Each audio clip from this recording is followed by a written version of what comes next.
Hey, what's up, dude? Hey, what's up, man? Hold up, let me mute the stream real quick so I'm not hearing you twice. Yeah, of course. All right, so what exactly are you needing? I know you said Twitch stuff, like graphics for the Twitch in general. Like, do you have an idea of specifics? Yeah, it's actually fortuitous that someone of your caliber Hmm. messaged me. Your portfolio is amazing. So you may be Really able to help me appreciate it, with man. like a little bit past like what I'm imagining. Oh yeah, dude. I mean, I do just about everything and stuff that I don't do. I have people that I'm not gonna say work under me, but I employ them as well. Like if they like, let's say you need the emotes. My roommate, or not roommate, like my best friend, does emotes as well. So I just message him. You do everything through me, and we get everything done. So Sounds basically, amazing. any graphic design need, anything that's graphic design, I can get done for you. That's great. Okay. I guess I've been looking for some kind of redesign of the I guess starting with the like info panel stuff Oh, okay, yeah, totally. has been Hold. Yeah, I sorry, go ahead. got you. No, no, no, you're good. You're good. My bad. It's like that has been around since like 2012. All right, And 2 seconds. Dude, 2 seconds. I forgot to tell everybody I'm about to do a call. I need to tell everyone to quiet down one yeah, sec. yeah, of course, no problem.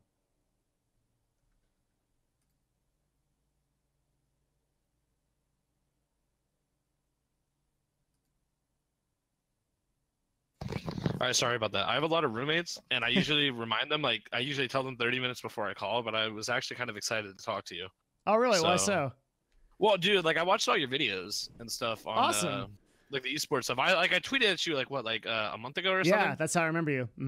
Yeah, and I was like, no, it's just, like, really good information. Like, coming from somebody that, has made it in the industry, it's always really refreshing to hear, like, really blunt and, like, straight to the point, advice rather than like the typical advice that is like, oh, you just got to grind, dude, you just got to grind.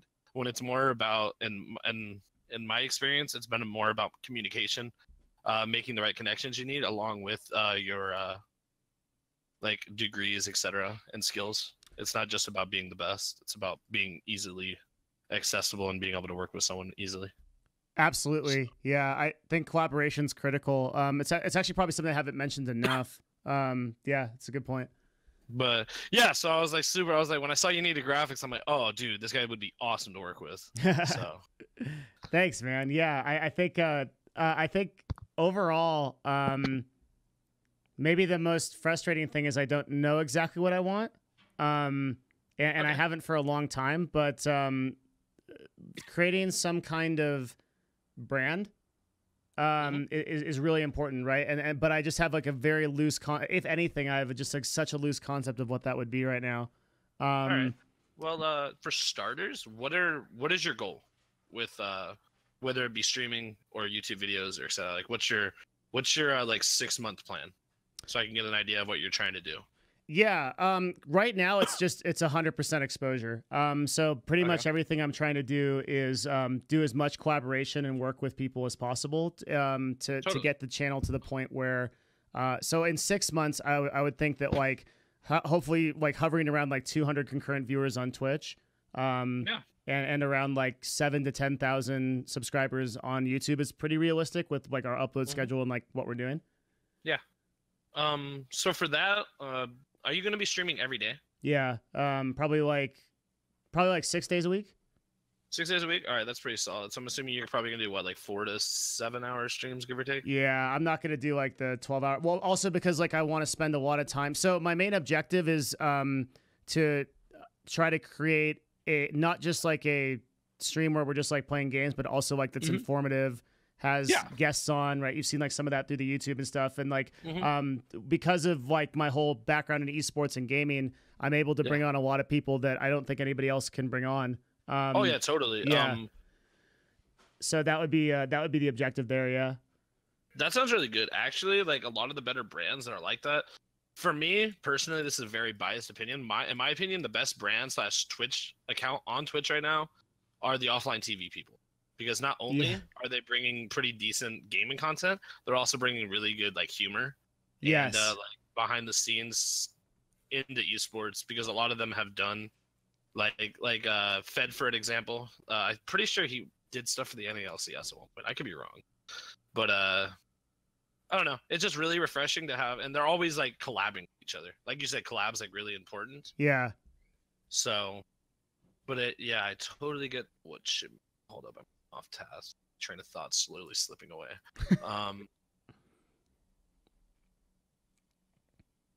For you, I'm gonna recommend my my silver package. Okay. Typically, my silver package is for people that have great potential to grow and are willing to put in the work to grow. And basically, what that pack is going to include, it includes up to 10 panels at the bottom. Okay. It includes 4 screens.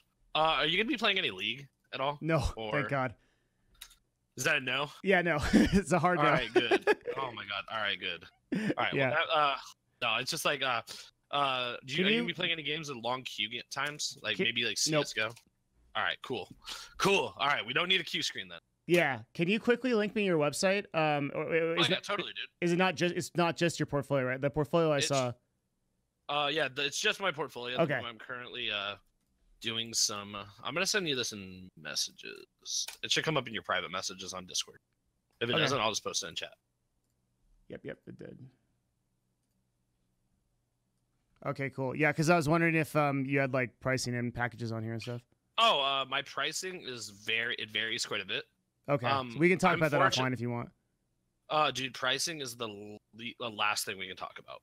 In my opinion, when we're talking business, it's more important to get the relationship going. Get us both on the same page, and then we'll do about pricing later. So sure, yeah. I just when you said like silver package, I was wondering if we were going right to that. So that's why I was. Oh no, I got you. No, we're gonna talk about the pricing last. Don't worry about that. Okay. I'll let you know when I'm slowly sliding to that area. Got it. My bad. All right. So the silver package, like I said, it involves you get 4 screens. These screens will actually be really good for you. There's gonna be an offline screen. That's like the most obvious one. Okay. And then we can have a stream starting screen, an intermission screen, and a ending screen for when you're ending the stream. So like, because for me, I think when someone abruptly ends a stream, it could be very, abrupt and like, oh, it's over. When rather, like, I've seen other streams where they have an ending screen where they just put on some music. Hey guys, thanks for tuning in, blah, blah, blah. Here's some music. And then you turn on the music, and then you set your stuff up to end after, most people do like 3 minutes. Mm-hmm. So it's just a nicer ending. It's a nicer feel good to end the stream rather than just abruptly hitting stop broadcast. Definitely. Yeah. But those are my recommendations screen wise. After that, I do overlays. Okay. We can do up to 2. Typically you're gonna want like overlay wise, like what game, like you said you're gonna be doing gaming and like bringing guests on and talking just informative stuff. Like what type of games do you have in mind? I was thinking like party games almost in my head. I play a lot of weird games. I play a lot of like independent stuff. So I'll play every like AAA title that comes out that's like that I'm interested in, which is almost everything. But most of the time, like literally, like if we run out of stuff to do today, I'm playing Warhammer Gladius, right? Like which is like a 4X Warhammer game. Okay. I'll play weird stuff like BattleTech was another one, like Pillars of Eternity. Like generally, I'm trying to follow what does well on Twitch, but I'm also trying to do stuff that I actually enjoy. Yeah, I totally understand that. That's like that's the best way to go. If you're not enjoying the stream, no one else is gonna enjoy it. Yep. So for the overlays, the main one I recommend is a webcam overlay, but you do have your green screen. So I don't know if you're gonna need that. I don't know if you just. Yeah. All right, then let's stick to the more traditional overlays. I haven't done these in a while. I can still do them. All good. It's more of a here. I don't have any in my portfolio because nobody ever asked for them anymore. But let me see. I'm actually not a huge fan of overlays either, by the way. All right, then you know what? Then let's just scrap the overlay. Yeah. We'll replace those for on-screen buttons. Ooh. On-screen buttons are very they're very minimalistic and they're very easy. Basically, it's just going to be somewhere on your screen. It's going to be like recent sub, top donator, recent donator. Yeah, those are good. Stuff like that. So I'm going to put top donor, recent sub, and recent donation. Those are also really that's what I usually recommend if people don't like overlays. I'm gonna be real, man. I don't like overlays at all. I think they take away from the screen and they take away from the gameplay. The less real estate, the more real estate you have, like I think the more authentic it is. Yeah. Yeah, of course. Mm-hmm. The next thing is gonna be social media banners. Okay. I did notice you definitely need an upgrade on these banners. Yep. So we're gonna reformat this for if you have any other platforms, let me know while I'm talking about this. Twitter, Twitch, YouTube. Is there anything else? Facebook. Facebook. All right. Yeah, my Facebook one's pretty legit though. Let me see that. It's on the stream right now. Okay, let me. Okay, that's not bad. It's a motivational meme though, because I'm also a motivational speaker, I did it a lot before and not as much now. Yeah. Okay. Instagram. I don't think you can have can you have a? Nope. I don't think you can actually. Yeah, I don't think so. I think that should be everything. If it comes down to it and you randomly need another banner for something, just let me know and we can. The dogs are running around in circles. All good. Instagram is like super bare bones. I think you can only have. Yeah, I don't think you can. That's really weird that you can't. Huh? Maybe they should add that feature in the future. But yeah, that should be. Let me just double check. Oh, okay. And the next thing is again something we don't need, but it is good to have. So notification badges. What do you mean? Like when somebody subs to you or like follows you, like like the emote that comes up or whatever. Like the. Yeah. We add a badge in there. Have you never seen those before? I don't think so. No. Like I think, or just maybe not how you're describing it. Like maybe I would. Hold up. Yeah. Do you know who Bodhi is by chance? Sounds familiar. All right. Well, he's like the biggest RuneScape streamer. Let me. Oh yeah. Okay, yeah. We tried to get this guy on CLG forever. Oh, did you really? Yeah, but he did a vote in his chat to see if they should do it, and they said no. So we got. Are you serious? I'm 100% serious. Yeah. Oh my god! Talk about being a man of his community, dude. Yeah, he is, dude. Yeah, it was pretty silly.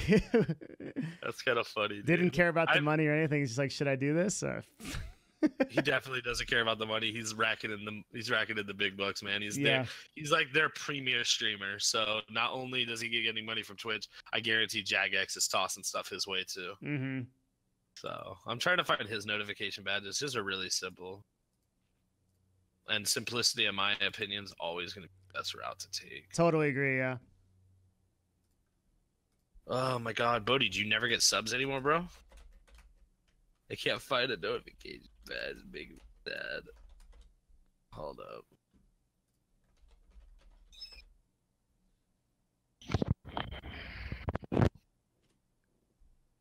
Alright, well, I cannot find one for some reason. I am going through his VOD, and nothing is coming up. Either way, let me find a notification. All right, here. When you go to your OBS, yeah, you know when you can test your notifications. Yeah. It's like that. It's like like how it usually is a GIF. Yeah. I mean, I have these that are plugged into Streamlabs, right? Yeah. Like if someone donates to me right now, it'll show a funny GIF. Yeah. Yeah. Like we turn that into instead of a GIF, we turn it into a. Hold up, 1 second. I'm sorry.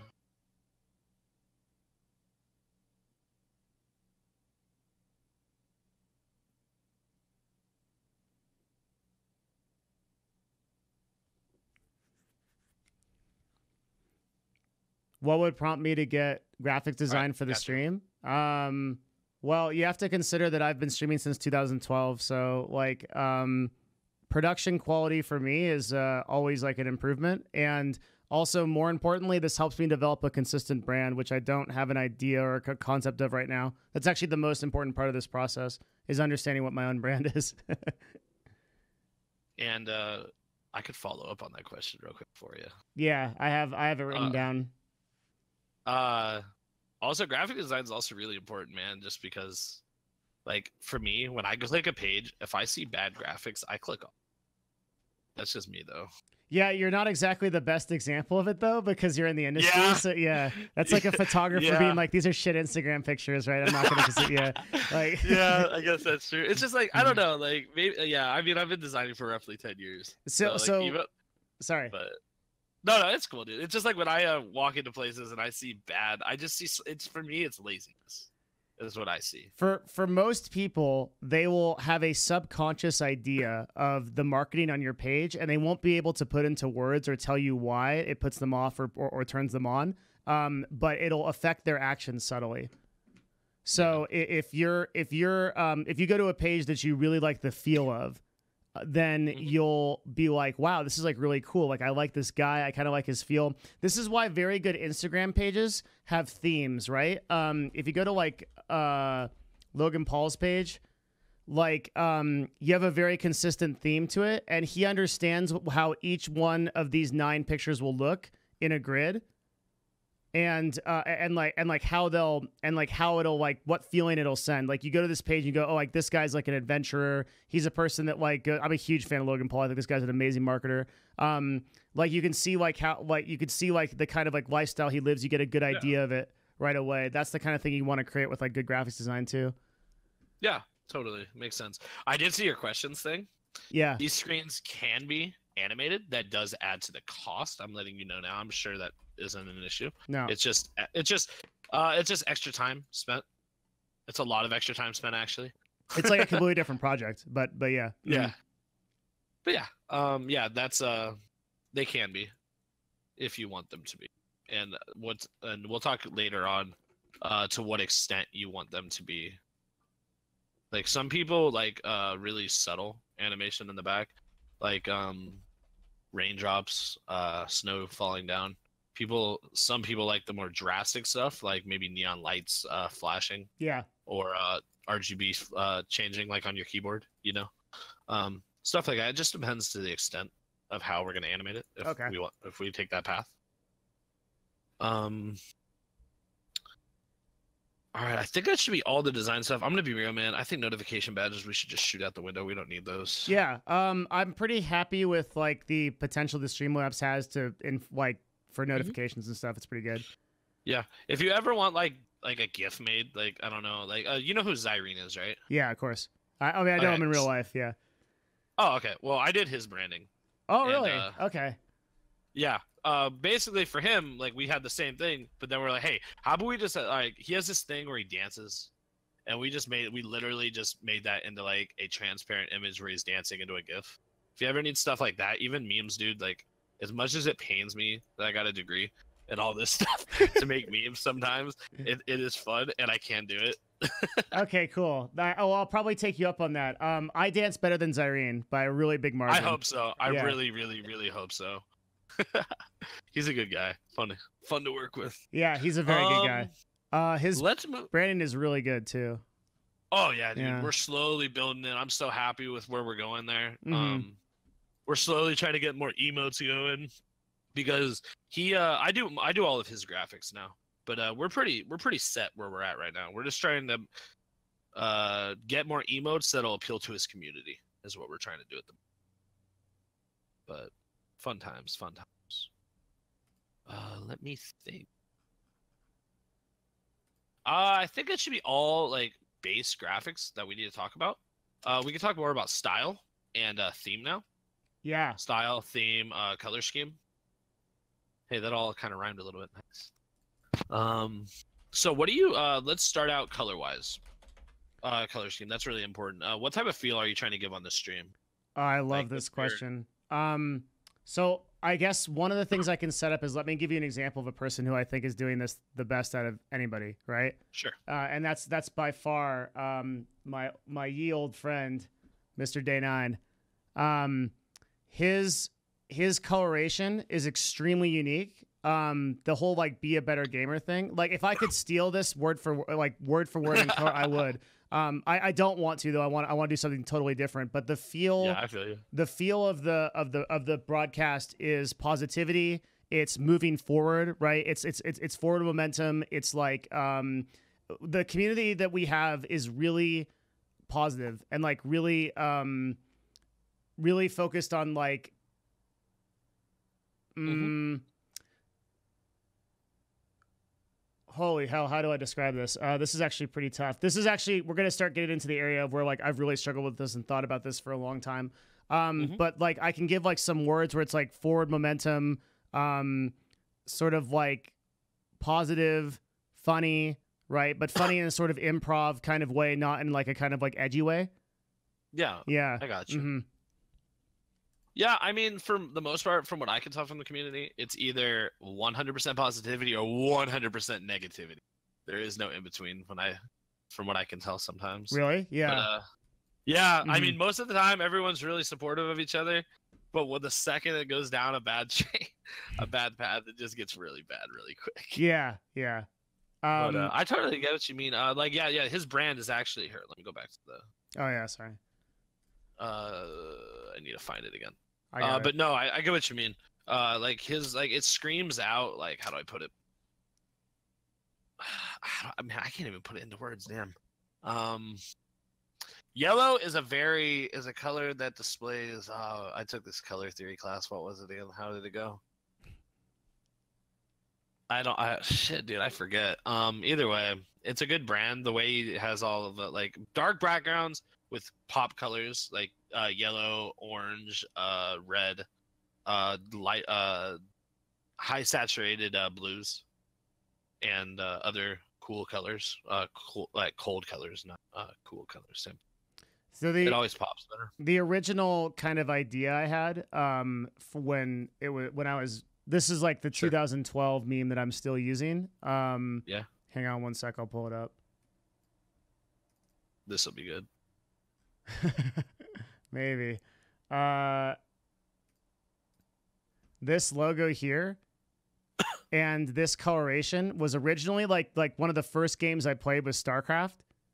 And so I had like the deep like metallic blue and silver. Mm-hmm.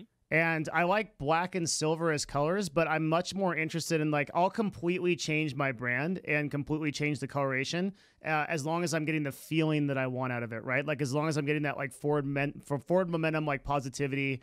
A lot of the discussion content on this stream is pretty like deep thunk type of stuff. Like really, I don't know. There's kind of a contrast, right? Because when I'm on my own, I'm pretty like energetic.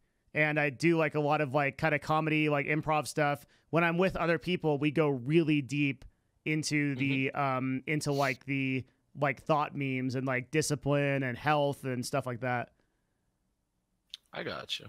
This I think feels more like what Zilla's saying in chat right now. I think is really true. Like this feels like more like a serious gamer. Okay. Which I'm really bad at games. I'm not. Yeah, I'm not that good. So. I think a good color scheme route to go is going to be a darker gray, like a very matte dark gray on a very, let me find, you know what, hold up, let me open up Photoshop and actually show you.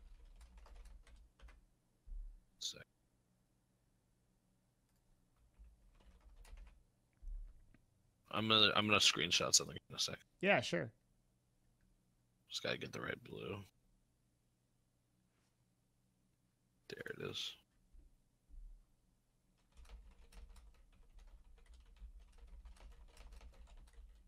Accent it with white.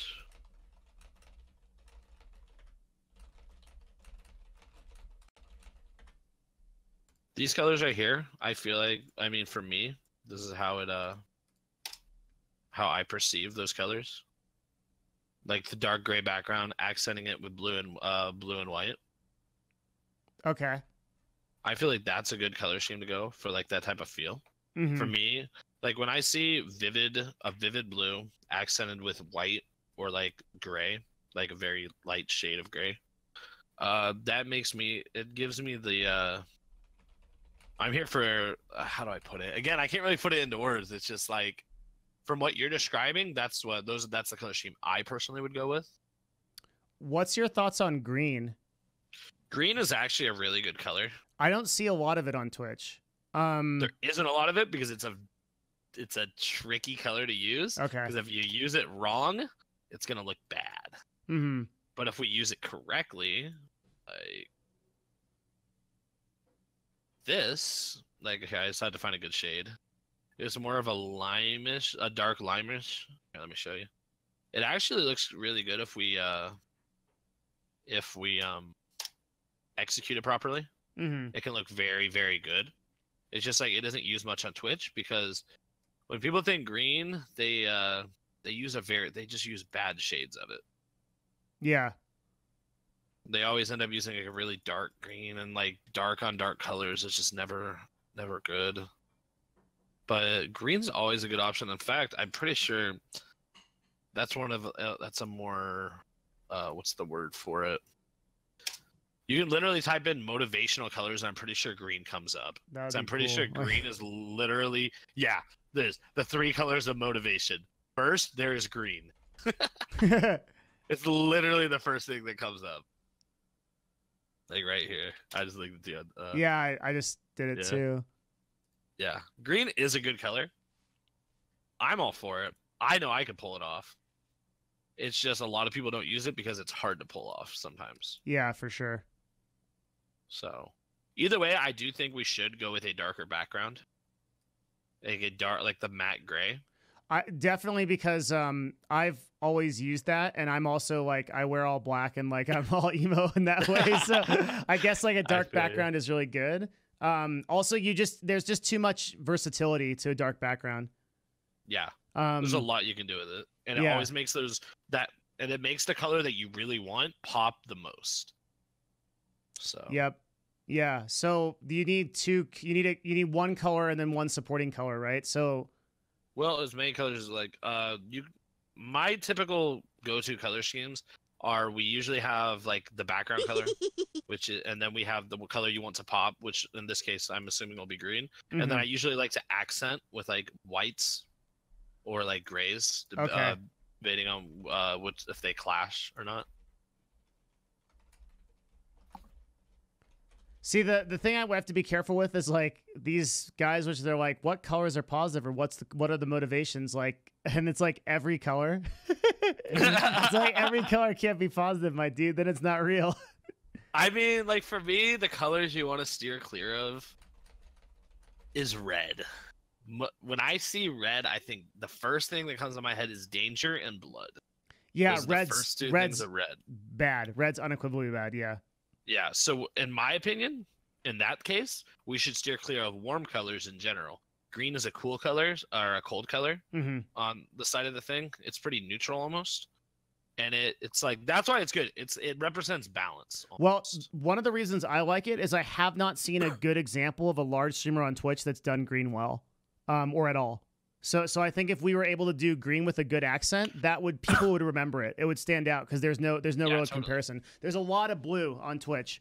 There's a lot of blue and there's a lot of purple, dude. Yeah. There's a lot of purple. Have you seen my shirt right now? Oh, let me look. This is the old school like MCAST logo. Oh, I see it. Yeah. This is like oh gosh, yeah, I see it. Yeah, and I had decision-based gaming. I forgot about that logo. That was a cool logo. It's not really relevant now, but that was back when I thought I could be good at games. I feel you. There's only, but on the topic of the green thing, there's only one thing that's ever done green, right? And that's the Houston Outlaws and Optic. Optic has done green. You're right. Yeah, they're the only people that do green well. Dude, maybe they'll invite me on Optic. I'll be fine with that. Dude, that's right, dude. I've talked to those guys before. That'd be lit. I do stuff for Mendo, if you know who that is. I'm actually his channel manager. Yeah, I do. Yeah, that's cool. Yeah, me and Mendo are pretty good pals, so I'm working with the green color palette quite a bit. Got it. So, but yeah, I think the green, I really like where we're going with that. Like the dark gray matte background. And with our pop color being green. You know what? I'm just going to use that screenshot. I'm just going to stick it in. That'll make my life so much easier. Dan's Gaming uses green? Does he really?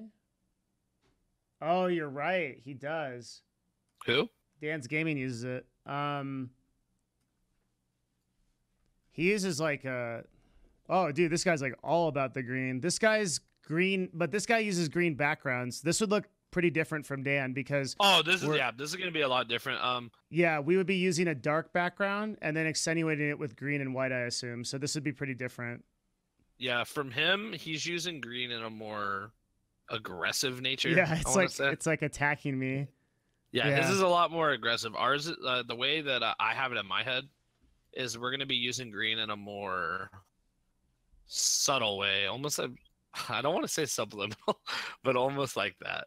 No, that's really good. Yeah. It's gonna be a lot more different. It's gonna be a lot more subtle, and it's gonna have a better aesthetic, in my opinion. His is, I'm not saying anything bad about his. His is more just, it's just more, oh, right there in your face, boom, green. I know he's had some very impressive designers like weigh in with him. I know he works really hard on that. Because his little logo thing's really cute. Like, yeah, that's the Nerd Fusion logo. So that's Sevadus's company. Sev's a good friend of mine. He's like we talk a lot about all kinds of shit. He was on yesterday. That's awesome. Yeah, so the Nerd Fusion logo is that little blob thing. It's so good. The Nerd Fusion name too is incredible. Awesome, so good for branding. Yeah. Yeah. It's great, dude. That'd be a company I wouldn't mind working with. They're awesome. I can put you in touch if you want.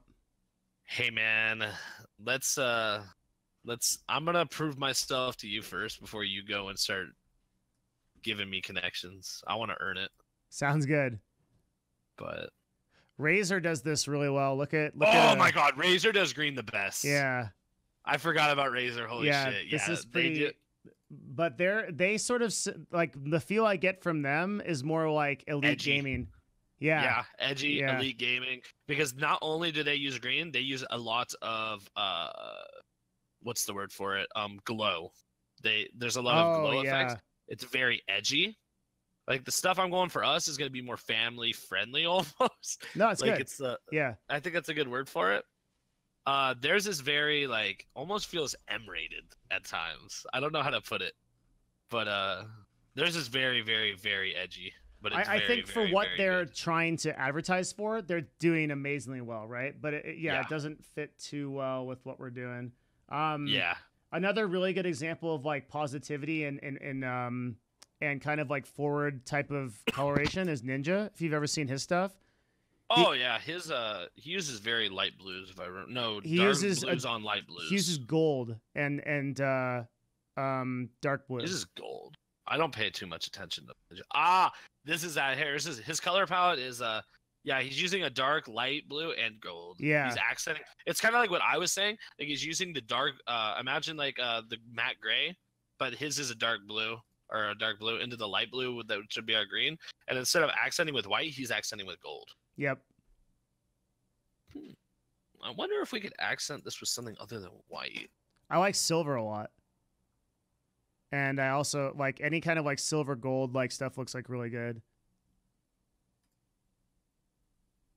That actually doesn't look too bad. It looks very optic gaming though.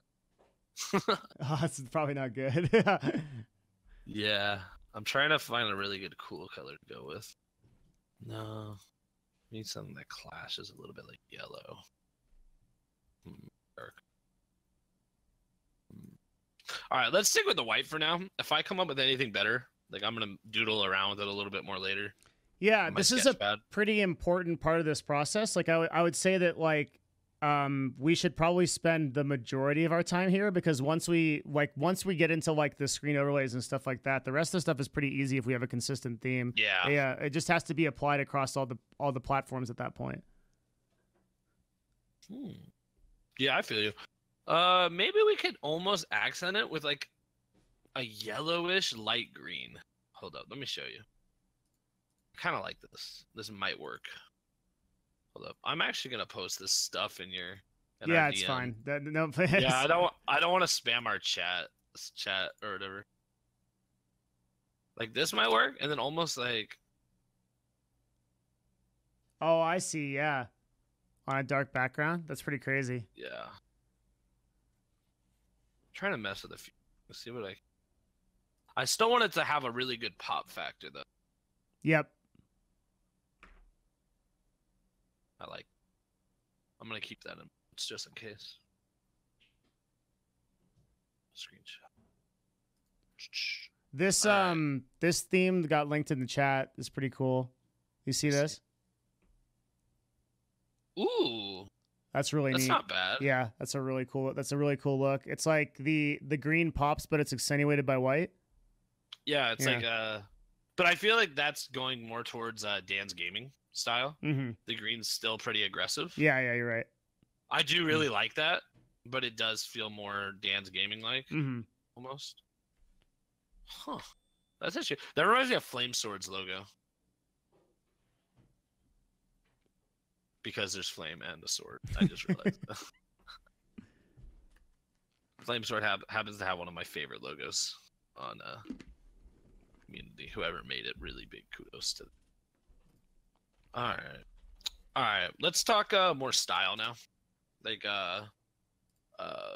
yeah, style. Like I think we're pretty good on the color scheme. We'll talk more about that off stream. Yeah, just need to kind of experiment Later, so- with like probably 5 or 6 different ones. Yeah. Yeah, I feel like we just need to mess with. It's the accenting color I want to mess with the most. I'm pretty keen on the green. Yeah. I think the green's gonna do us the best with the dark background. I might even mess with it, see if we can. Maybe you almost use a dark green background, see how that looks. But that also might look puke, so that might not work at all. Whew, look at this one. This dude is linked. This is really good. Ooh, a dark blue does go with green. Yeah, that's a super good theme, and I've never seen that on Twitch either. That's really cool. Can we do a mock-up of that, like as a possibility? Yeah, totally. That's pretty cool. I'm gonna see what it looks with some lighting on it real quick. Just like, oh yeah, anything I'm sitting is just kind of like really quickly half butted, just so. Okay. Add a little lighting in there, just. Okay, that's not terrible. Kind of like that. Zeno's also saying dark purple would go with it too, and that would be a Twitch feel too, while still keeping it really unique. Let me take a look at that. Purple isn't a bad color. I just try to steer clear of it because it's so widely used. Yeah. Wait, you linked me the same thing, didn't you? Or am I crazy? No, look, it's different. That's blue. It's blue. It looks black on my screen. Is it really? Oh, a little bit less? Zoom in on it.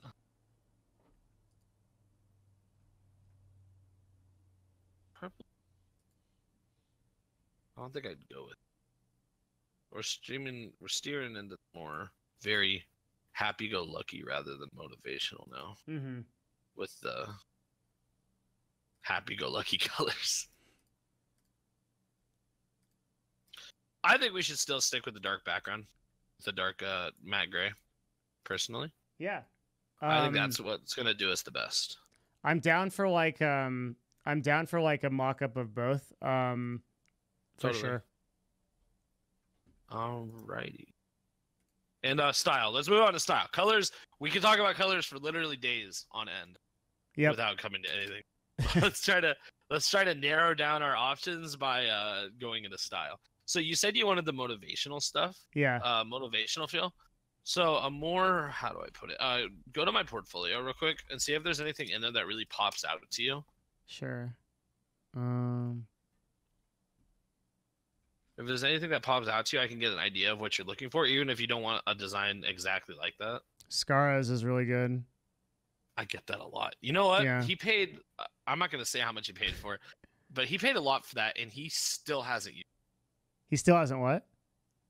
He still hasn't used those designs. Yeah, that's giant waste of money on his end. Psyx is amazing. This color theme and this like style is so cool. This is awesome. It's really good.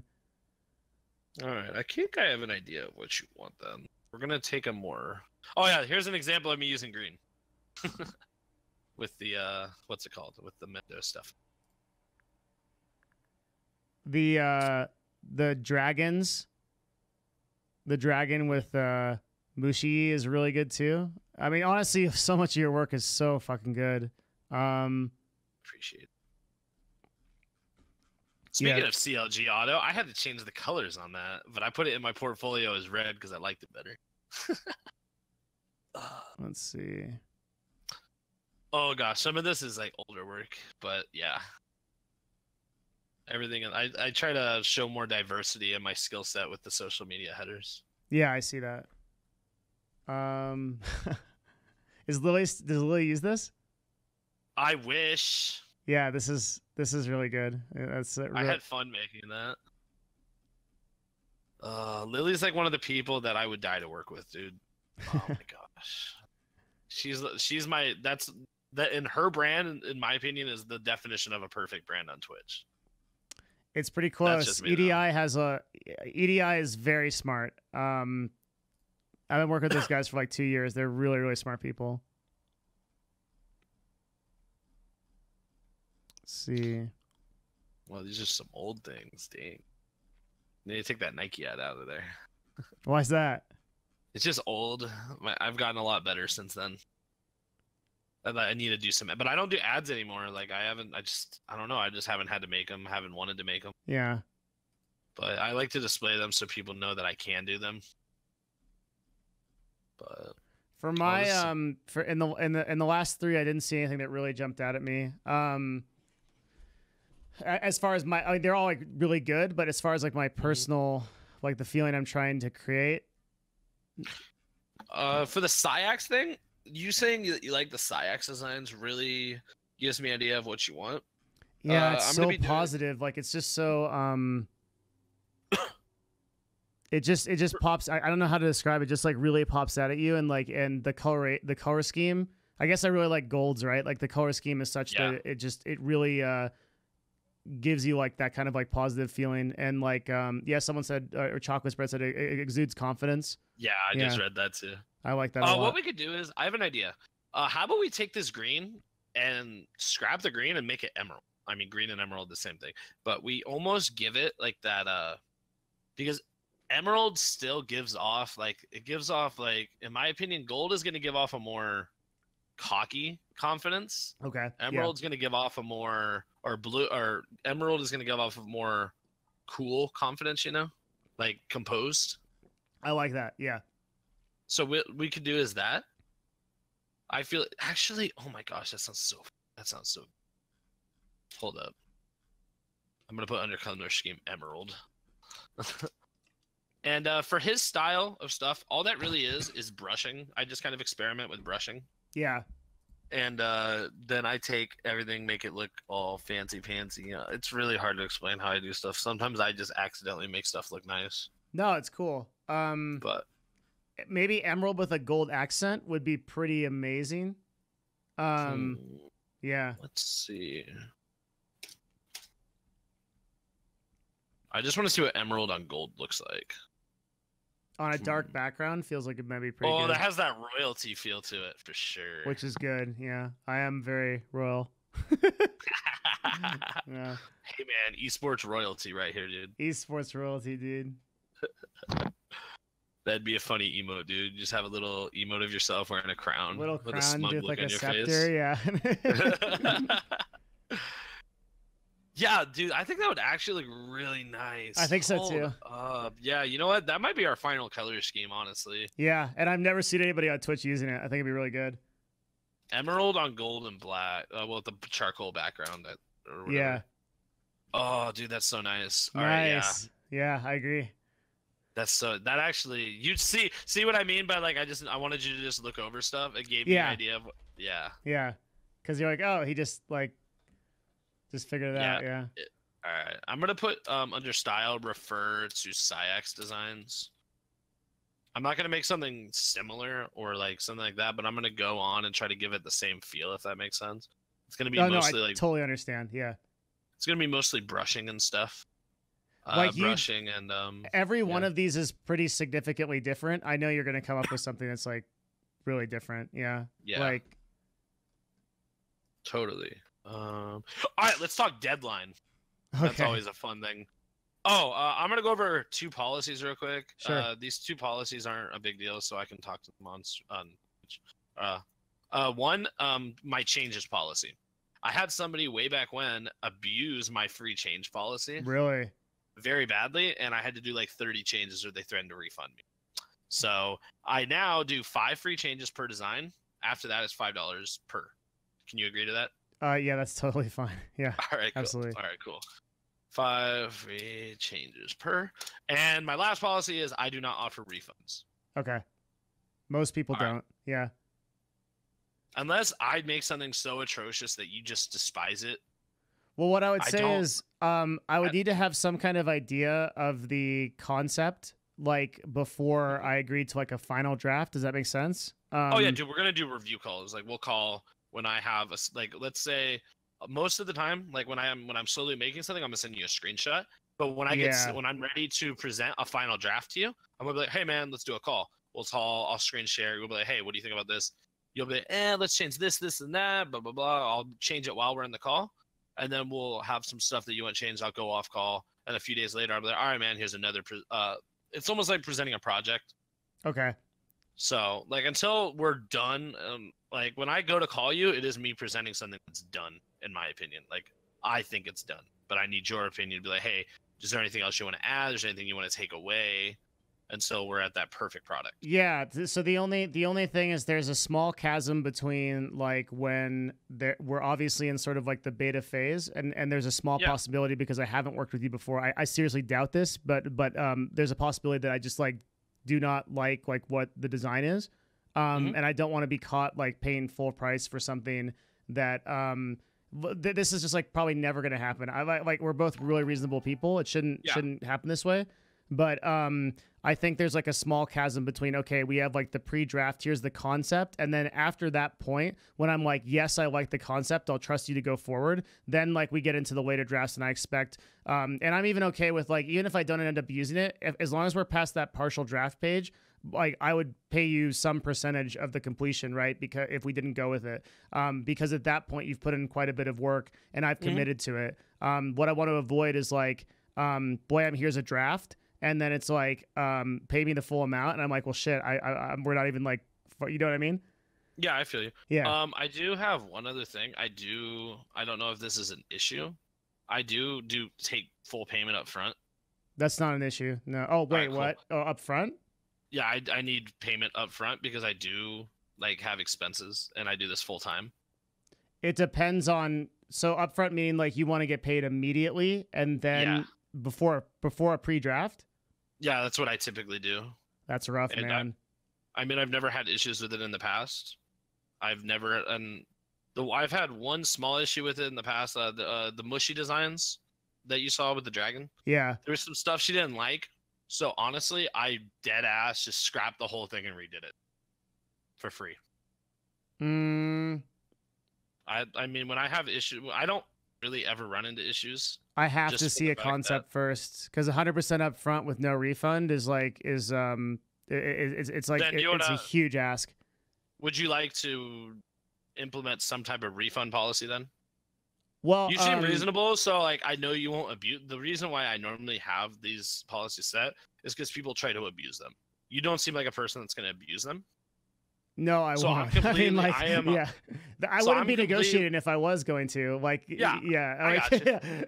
Yeah, like, so, like, for you, like, in certain cases, I am willing to make exceptions and implement different policies for different clients. So if, like, because my big thing is, man, I do need full payment up front. That's, like, my biggest thing. If you want to implement some type of refund policy, I have no problem paying. So here's in my opinion how this should work. Okay, have you ever heard of like 99 Designs? What is it? 99 Designs.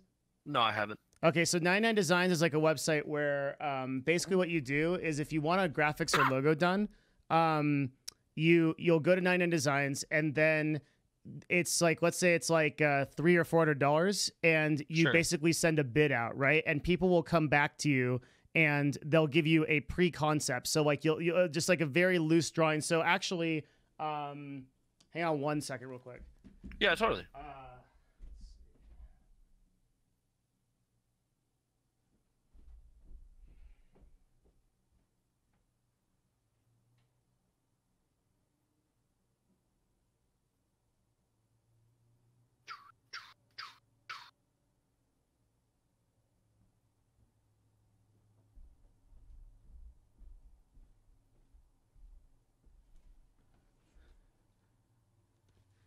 So this shirt right here I have on stream. Sorry, I was reading the Twitch chat, so I started laughing a little bit. It's all good. What is it? This shirt here, I can't do. Here we go. This is a 99 Designs logo. Okay. And I really love it. This was like for one of my companies I ran a long time ago. Sure, totally. Yeah, it's fucking Twitch. Yeah, okay. The way that it works is that people send you basic like sketches or concepts of kind of like, you know, they put in like maybe 10% of the work, like 5-10% of the work, and they show you kind of what you can expect. You commit to a contract, an idea, and then you pay at that point. I have no problem paying up front, but for no concept on the ground, like just trust me, I'm gonna do everything. Pay me up front. I cannot do that. I won't do that. All right, it's not reasonable. Then how about this? How about we get a little bit more reasonable? We do 50-50.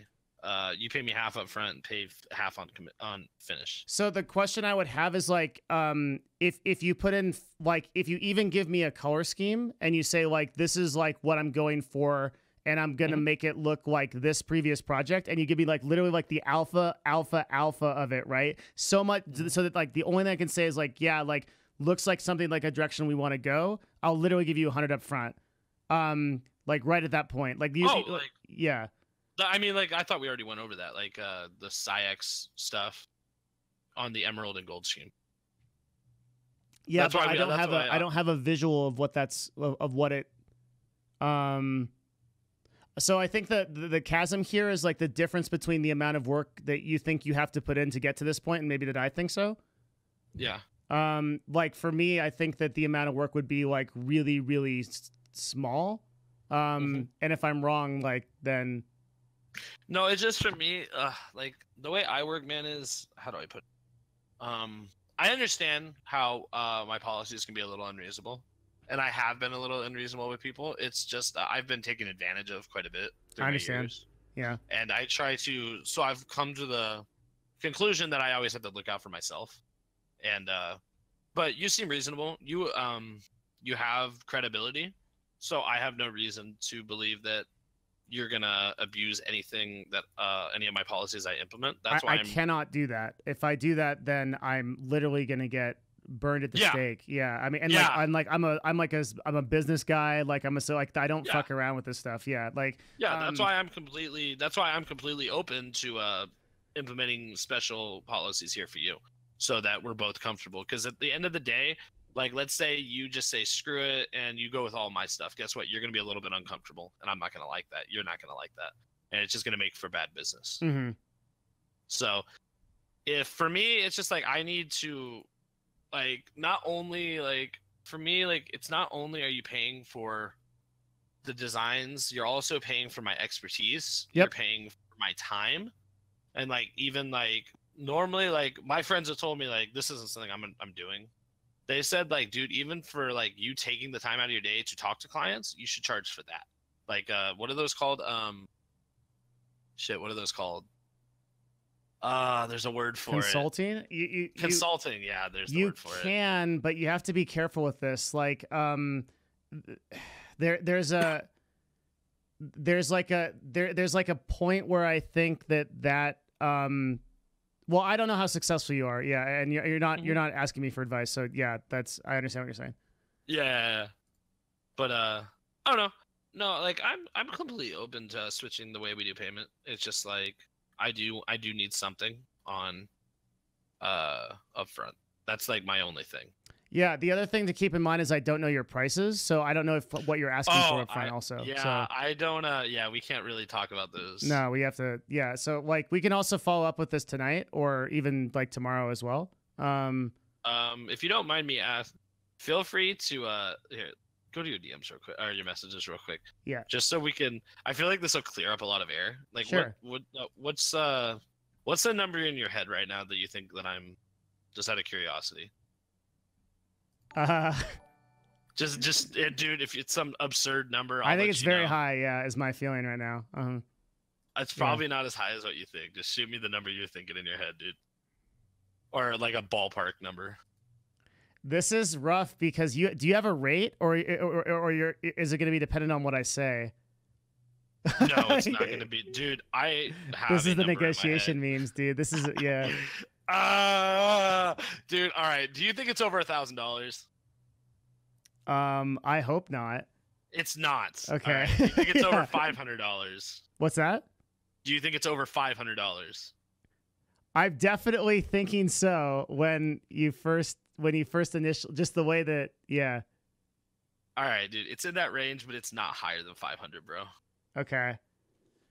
I'm good at what I do, but I'm also very, very flexible on pricing. I realize not everybody can drop however much on graphic design. You're not looking at a $600 pay me here.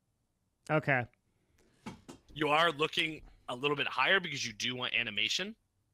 Well, we haven't confirmed that yet. Do you want animation? Well, we haven't even gotten to like the So this entire price is including the offline intermission starting and ending screens. It's all the stuff that we talked about. It's the 10 panels, 4 screens, buttons, social media banner, and Got it. yeah, those 4 things. Like here, like I'm gonna shoot you my price real quick. What I'm thinking in my head, what I think fair price, because before I do that though, are we doing animation or are we not? Ooh.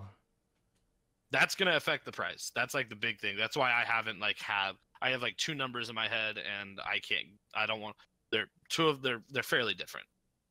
I think Based for on now, if it's no. animation or not. For now, no? No. Mm-hmm. All right, cool.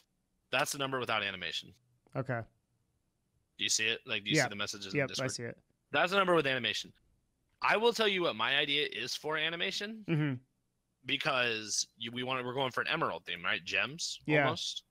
I think we should do a shine effect for the offline screens and stuff. What's that? Or not the offline screen. Like, give like how do I put it? Oh, like the text in the middle almost is giving off that shine. Like, you know what I mean? Like when gems here, I'll show you.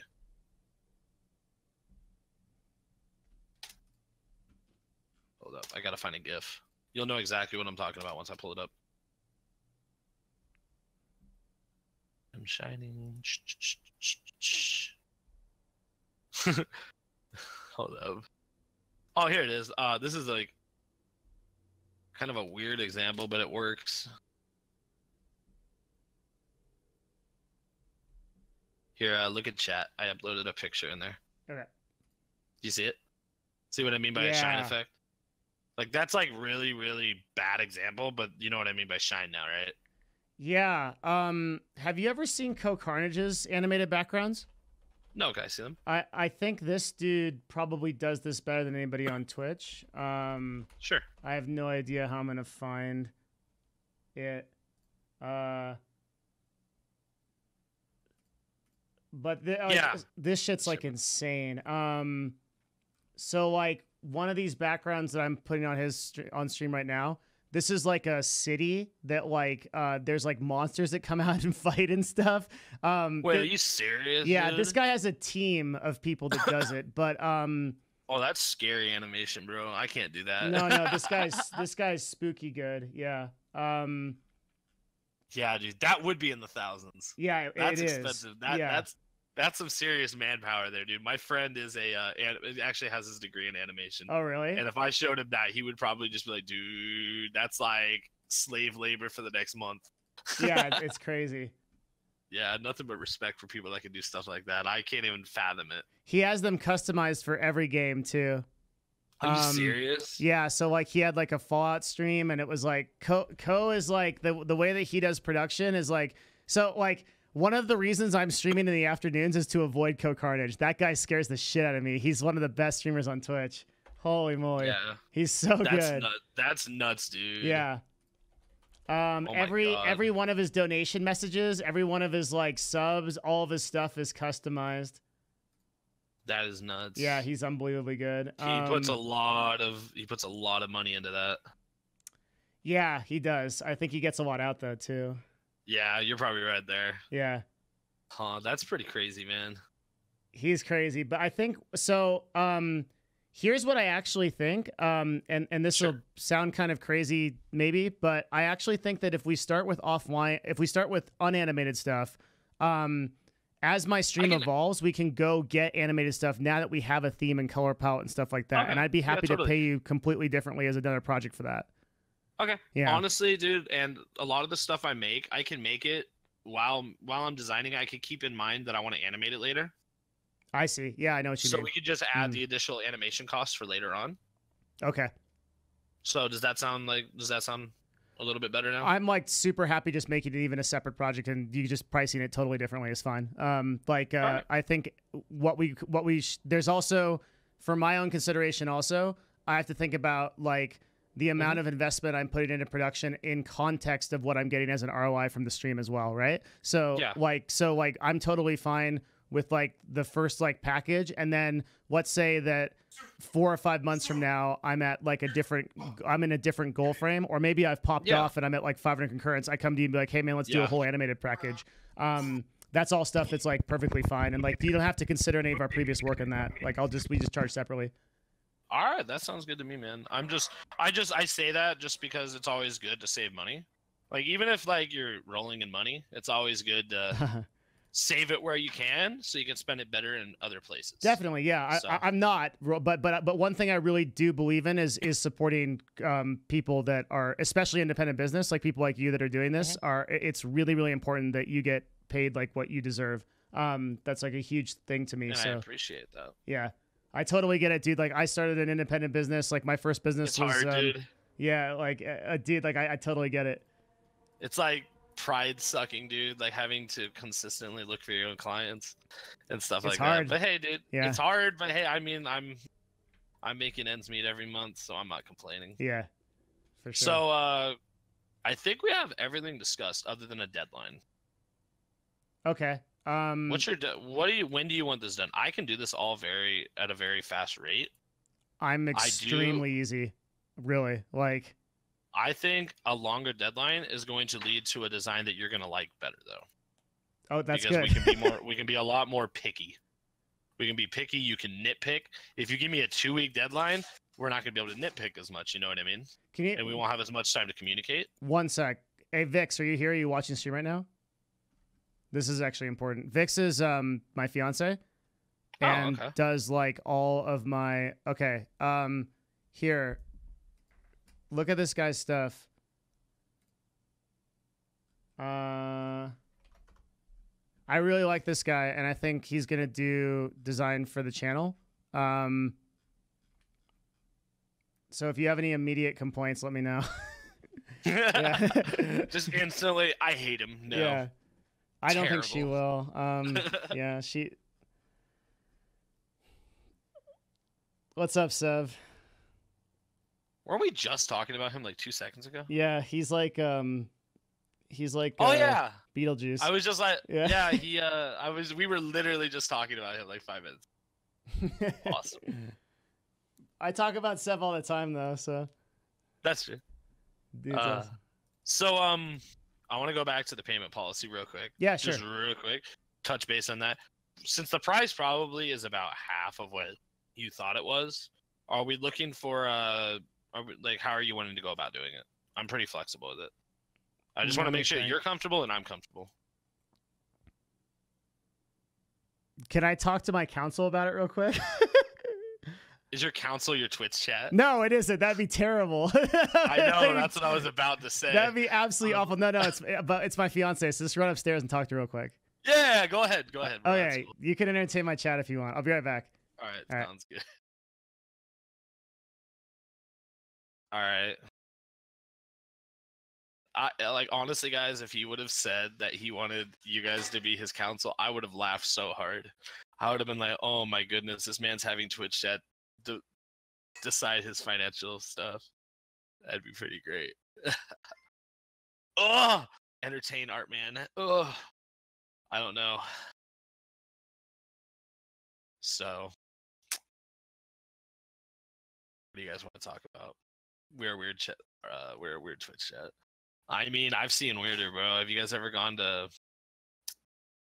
into any girl's streamer Twitch chat, and that's when you know weird?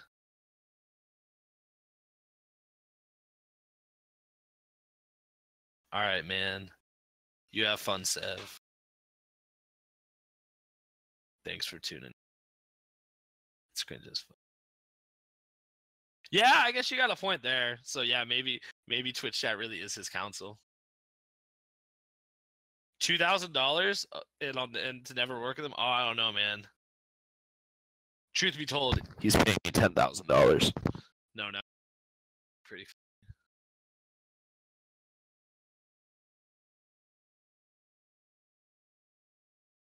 Take all your life advice. How's your life going, Zeno?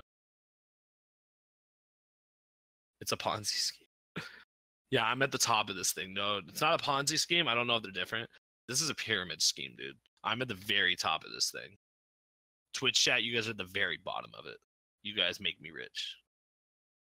Hidden clauses for. That's right. It's more of a reverse. I don't like that word. The word funnel, dude. Ever since League of Legends started doing this whole funnel strategy, dude, every time I hear that word, I just, oh, it's terrible. Terrible. Dude, I kind of want to sub and get his emotes, dude. I want that rage emote. Yo. You have a budget of $100. Honestly, dude, with $100, you can do a lot. It depends on what you want, though. Like what type of designs are you looking to get? What's your Twitch chat name? It's this. It's Davis Creations. If you guys want my Twitter, it's I want to check out my Twitch channel. See it. If you want to check out, I could check it out, bro. Shoot me a message on here, actually. Shoot me like a whisper or whatever it is on Twitch. I'm not quite sure. I'm not too familiar with it. Photoshop is free. Yeah, I mean, like, if you're confident in your abilities to design, do it, dude. Dude, you just gifted me a sub, dude. Oh, dude, thank you. Dude, I got the rage emote. All right, right on, dude. I appreciate that. What is your name? It's Davis Creations here. Actually, if you can, message me on Twitter. I'll post it in the chat. Message that account on Twitter, and we can talk about it later. I can give you some more advice on design-wise, like with budgets, because honestly, dude, with $100, you can do a lot. It's all about finding the right designer that you can work compatibly with. Because just because you're spending more money doesn't mean technically you're going to get better. Because we live in a time where there's so many graphic designers that are so good, and not all of them charge that much. I mean, personally, I charge as much as I do because I've been doing this. I started designing when I was 13 years old, and I've been doing freelance for roughly 5 years now, 4 or 5 years. So, like, not only you're paying for my expertise and stuff like that, as long with the quality of my work. How long do you think you'll survive in San Fran as a freelance? Shit, dude, maybe 2 days. Hey, dude, one of the homies gifted me a sub. Oh, there you go. Let's go. That's right. Thanks, Andy. Okay, so everything's good. My only one concern is I think the biggest challenge. So I have no doubt whatsoever that the design and the actual styling is going to be good. I'm really worried about the color scheme, I guess, which is was my initial issue. Was is there any way? Well, okay, let me just ask you this: can we work together on a? I'm okay paying you up front, but can we work together on a color scheme with the understanding that I may actually have to go through 4 or 5 before I'm yeah, that's the one. If you give me a good deadline, I'm completely okay with that. The deadline's whatever, dude. The deadline could be fucking next Christmas. I don't give a fuck. Yeah. As long as you give me the appropriate amount of time, dude, I am completely okay with that. We could just funnel we're gonna funnel a lot of the change, my 5 change policy I brought up. Yep. We can funnel a lot of your free changes into that one thing, so that we can go through as many color schemes as possible. Does that sound fair? Or I could just up it. I could just up it for the color scheme. We'll just say 10 free. Well, you know what? Screw it, dude. Yeah, let's just do that. I'm willing to work with you on the color scheme. Yeah, it might not be a problem. We might hit 1 or 2 and be good. It's just we might get. It's just this is the problem that I've had, for the entire time I've been trying to solve this. So I feel it's a difficult issue. What contributes as a change? They said in chat. A change is something where I have to go in and change it. It's how do I put it? If he asked me to change lettering on something like that, I don't know. I'm willing to work really hard with you on the color scheme though, dude. I'm completely okay with that. As long as you're giving me the appropriate time to do all this. Yeah, of course. And you're not going to rush me.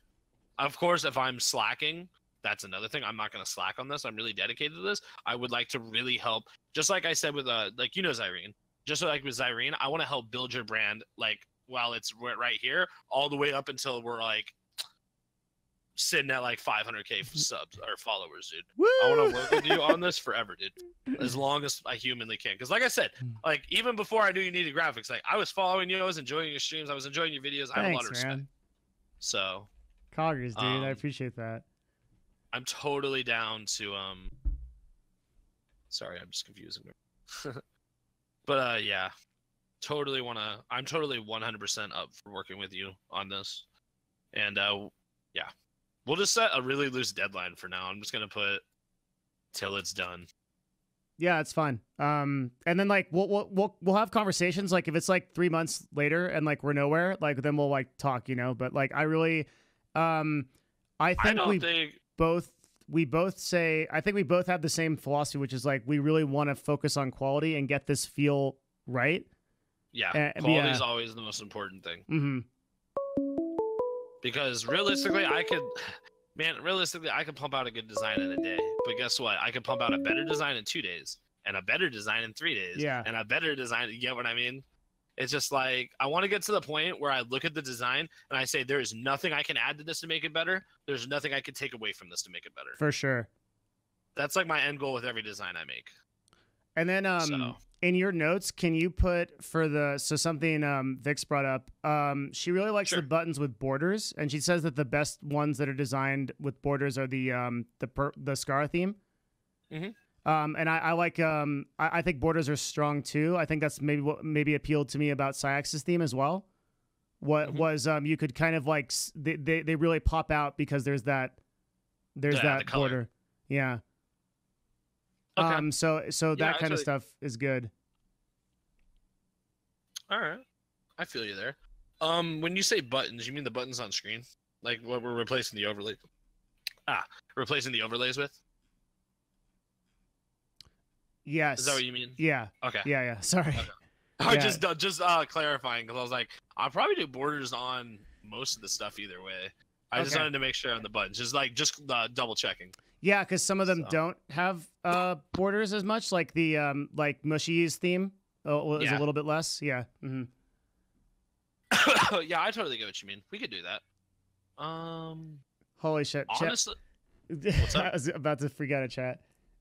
No deadlines. Yeah. The like, okay, if the it's really silly to set a deadline for a project that you have no idea what the concept of it is and the scope of it is yet. Like, if we're gonna talk back and forth about something and we have an idea of what the first milestone is, then you can. It sounds so bad when you say it out loud, like no deadlines. Yeah, it does. It does. It makes me sound like a really shit business person. Yeah. No, but I think we're both on the same page when we say no deadlines. It doesn't really mean no deadlines. It means we're going to come to a deadline at a later date. Basically. Yeah, exactly. And I just like, I don't know. I think you and the designer having to miss. Maybe it was a bad idea to do this on Twitch. I don't know. It's actually kind of cool though. I think it's cool too. I mean, like it shows, it's giving. All right, I've been talking about this with friends. I really have been like really interested in showing the community what it is designers do, designers, editors, photographers, behind the camera stuff that shows that what we do is what really helps the on-camera talent do what they do. Yeah. So in a way, this is like really refreshing. It's like giving me some ideas for what I can do for the future on my stuff. It is kind of nice to have like a lot of different opinions so that we can sort of Mm-hmm. Dude, it's like literally like we have a like they're your counsel, bro. The counsel, yeah. Yeah. It's like nice. Like I can't like I don't know, like when I've said some stupid stuff, like I don't think I've said anything stupid here yet. But if I did, they would call it out instantly and we'd both notice it and we'd correct it instantly. Yeah. So there'd be no miscommunications. Yeah. So I think so. Okay, yeah, everything seems fine. Now I'm fucking second guessing myself on this deadline shit. What do you like? I don't want you to second guess. Like I said, for me, there's two important things when working with someone. One, that the quality of the work. Two, that we're both 100% comfortable throughout the entire process. So honestly, dude, if you give me a deadline, I'm gonna reach it no matter what. It doesn't seem to me that we shouldn't have everything done within 30 days. Is that really unreasonable? Tell me, like, honestly. You think we should get it done within 30 days? The problem is I have no idea what would it all just be a design. Me, it depends on how many color schemes we're gonna go through, dude. Yep. That's the biggest thing on it. It's like once we have a color scheme done, I can finish this stuff in 2-3 weeks. 2 weeks. Yeah, that's good. It's just the biggest problem is what if we do 9 different color schemes, dude, and that takes a month in itself. Yeah, you know what? I mean? Fuck you guys. He's right. Like the reason why there is no deadline yet is because we don't know what our like really basic color scheme is. We don't even know what the brand feels like, and that might take a hell of a lot of time and more money. And if it does, it does. Like I'm willing to do that. If it takes a month to get a good color scheme, but it's the one where like this is Mylixia, this is what this feels like. We're doing it. That's what we're doing. Oh, man. Holy dude. They're giving us so much shit. I think it's fair though. Like, I mean, that's the only thing I can think of, dude. Like, what if we hit it off in the second color scheme? Boom, we're done in 2 weeks. What if it takes 9 color scheme? Boom, we're done in 2 months. It's just, it's so hard because because you said you want to make the color scheme perfect. Yeah, perfect's a strong word. It should feel. Yeah, it should feel like, okay, you know what? If you guys want a deadline, why don't you make suggestions instead of like, so deadline? Why don't you actually put something actionable? All right, he's done messing with us. We're good. Oh, we're good. My God, dude. You know, Sev actually puts out a good point there. Yeah, well, he does. He's an actual CEO. He's the only one in this chat that knows what the fuck he's talking about. He's our real counsel. Yeah. All right. What's the workload of the artist? Yeah, he's got a point there. This is the workload of the artist. It's 4 offline screens. It's like 2 weeks of work. No overlays. But you said you're gonna do on-screen buttons, so 2 on-screen buttons. Oh, no. I'll do, the on-screen buttons are going to be 4. 4 on-screen buttons? 4 on-screen buttons. My bad. I forgot to mention that. Sorry. Yeah, it's good. Mm-hmm. Oh, workload besides you and other clients? Yeah. Oh, besides you and other clients, let me think. I'm working with like 7 other people right now. 7? Yeah, I do this full time. That's a lot. No, it's not. It's fine. I usually take on 12. Okay. Like, that's like my max capacity. This is like really well, honed, if you want to say. Like I realize what I can handle and what I can't handle. 7 is easy. Well, I do it all the time. If you've worked with that many people, don't you have like an average of project completion dates, like an idea of it? Yeah, about 2 weeks. Oh, okay. 2-3 weeks is what it usually takes to finish something like this. Okay, but so let's do this. Let's work together on a color scheme. I'm not gonna set a. I don't think we should set a deadline for that. Well, okay. If you wanted to give me like, let's say like 2 or 3 color schemes, what kind of time would that take? Do you think? I really can't give you an honest date, man, because I've never had to do this before. Normally we just come up with a color scheme upon the first call, and I'm done in 2 weeks. Uh-oh. Yeah. I can say. Let me think. You know what's an easy way we could do this? I could do one. We'll pick out one design. Yeah. Like, we'll say, well, you know what? We're going to make the offline screen our go-to. I'm going to do that design, the same style, with several different color schemes. How about that? Does that make sense? Can we do that, but with the buttons on the... Wait, is that smart? I'm trying to think of what out of all these, what is the best one that'll get us an idea of the colors? The banner or the offline screen, because they're the 2 biggest screens. Yeah. They're the 2 biggest designs. That's why I said the offline screen.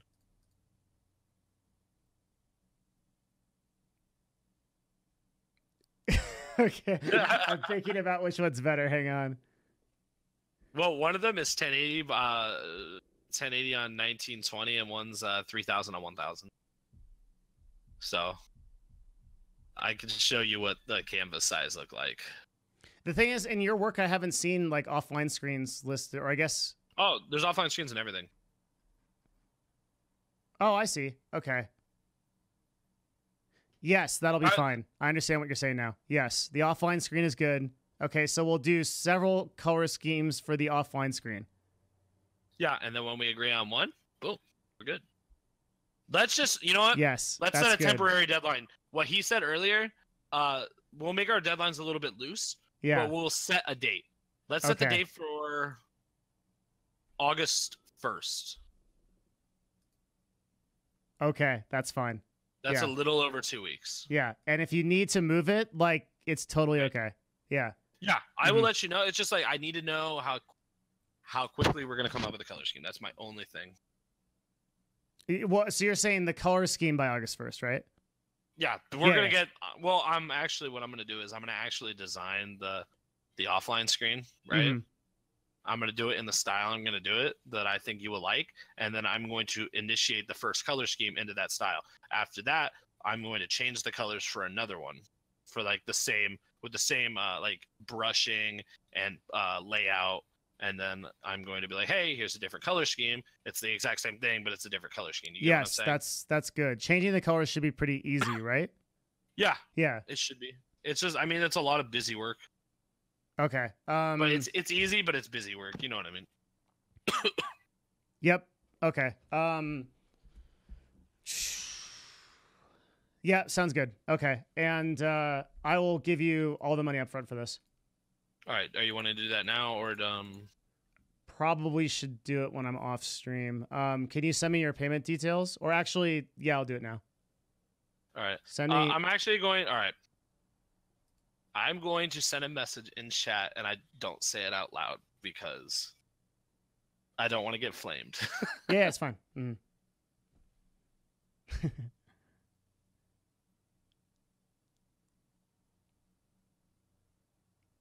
That's fine. Yeah. So I'm sending you my PayPal.me link. It gets me the money the exact same way, but I just don't want my the email's kind of All right, you just go to that link real quick. And What's when you wrong go to with that link, no, that's okay. That's 100% okay. It's the other thing I don't want to be. Yeah, it's the other thing. All you have to do is type in the amount that. All right, we are agreeing on the amount that I said earlier, right? Yeah, it's fine. Yeah. All right, cool. When you go to send it, hang on. Oh, gotcha. I need you to leave a note as well. Yeah. Okay. I have to pay. I always do this anyway at the end of the year. All right, awesome. Oh, making my life so much easier. Hold on. I gotta. And when you send this, don't send it through your card so I get it instantly, and it doesn't take like 8 days to process into my account. Card? What do you mean? All right. There's 3 different ways to send PayPal money. Well, 3 main ways. There's sending directly through your balance. There is sending through your bank account, and there's sending through your debit card that's linked to your bank account. If you send it through your bank account, it takes 3 to 7 business days, I think, to process into my account. It's like an e-check. Okay. But if you send it through your card, it's like going to the store and making a transaction. It's instant. A credit card, you mean? No, like a debit card for like your bank account. I see. What if I send it via my balance, PayPal balance? Oh, then instant. That's like the most ideal way. If you have the balance, send it through the balance. That's the best way to send it. Let me talk to Vix. Hang on. His email is xxpimplord420. Dude, why are you leaking my stuff, dude?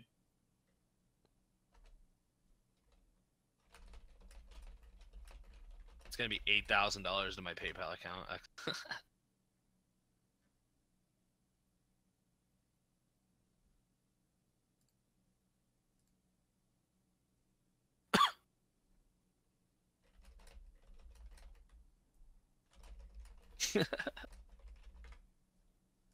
Dude, I actually really like your chat. I can't lie.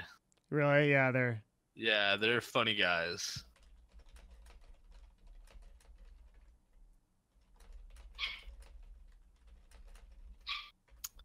I'm just pumped to have this little dude. I just wanted this emote so bad. I'm so happy that someone gifted it. Which emote? It's your rage one. Oh yeah, it's good. I saw it and just started laughing really hard.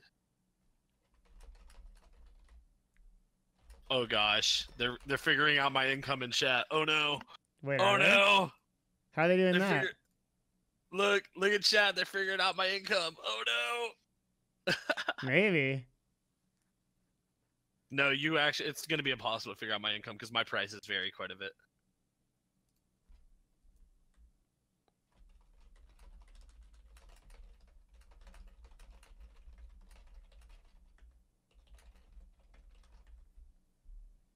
I need to follow Sev on Twitter.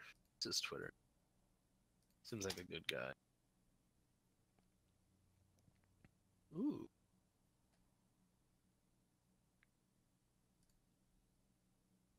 Sev's awesome. Yeah.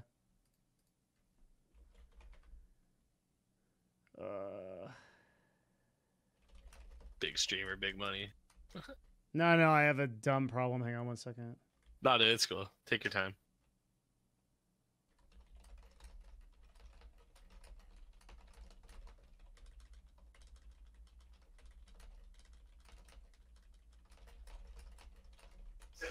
Subs so graphic. PayPal's trying to charge me $10 to use my card. What? Yeah. Hold up a second. All right. I'll be right back, hang on. All right. I'll entertain chat and all that fun stuff. All right, guys. It's just me and you again.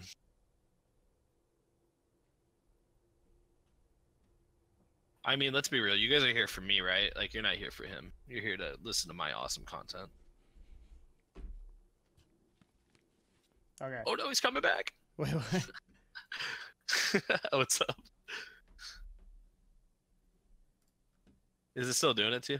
No, I'm going to do something different. Hang on. Hey, Mihawk, I don't stream at the moment, but if you do follow my stream, feel free, because once I get some... I have a few things I have to move around, and I'm going to be doing like graphic design streams and stuff. I just have a lot of clients that don't want me to stream me making their graphics, sadly. So it can be very inconsistent at times. But in the next month, big plans coming. I can't talk too much about it, but it does involve me streaming about 8 hours a day. That advertisement, dude. I know, right? Oh shit! I should probably take $50 off the charge then, right? Maybe. Let's see if this works. Shamelessly plugging myself. This is how I get my identity stolen, is I'm doing this on stream. Hang on. Hey, dude, you're doing it smart because you have your dual monitors, I'm assuming? I have 3 monitors, yeah. There you go. See, you have the right monitor on screen. You're shamelessly plugging me on stream right now with my Twitch designs on there. That's true.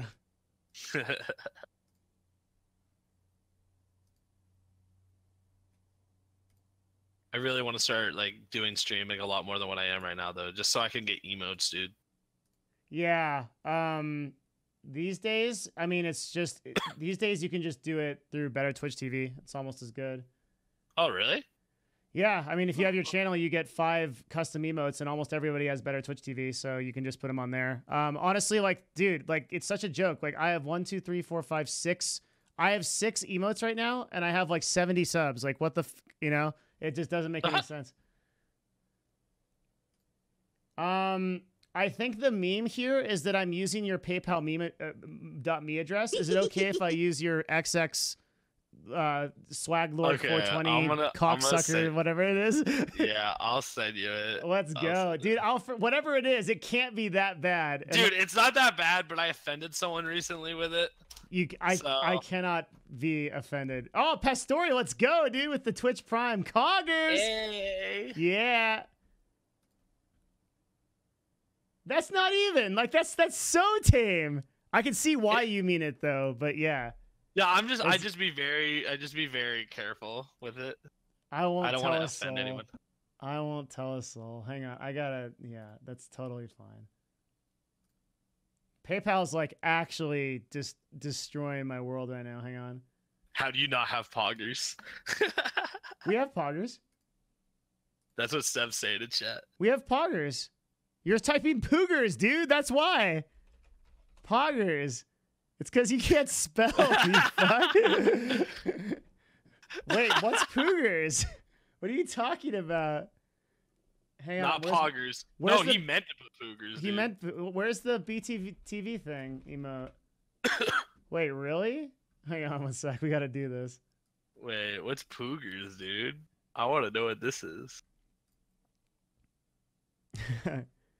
No, not this shit. Hang on. Fuck. Yeah. Why do I feel like it's just gonna be a giant meme? Which one do you want? I like the one on the left. I like the one on the left too. Yeah. Which one do you want, Sev? Oh my god. Fine. It's 37 channels. And he's like, the left one is so much better though. And nothing beats Coggers, dude. That's right. Fine. It's not even on his channel. Wow. This Can you fucking believe guy, this? dude. It's the poop emoji. I'm adding both.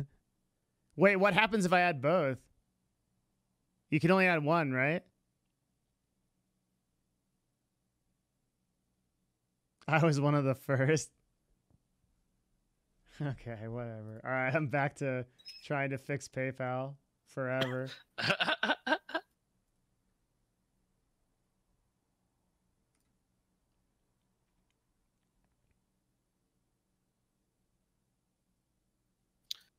What is Sev's Twitter? Is it just as whatever you call it? At Sevadus, yeah. All right, cool. I want to follow him. Seems like a funny guy. He's pretty great, yeah. Oh, he's super famous, man. Oh shit. Super duper famous, man.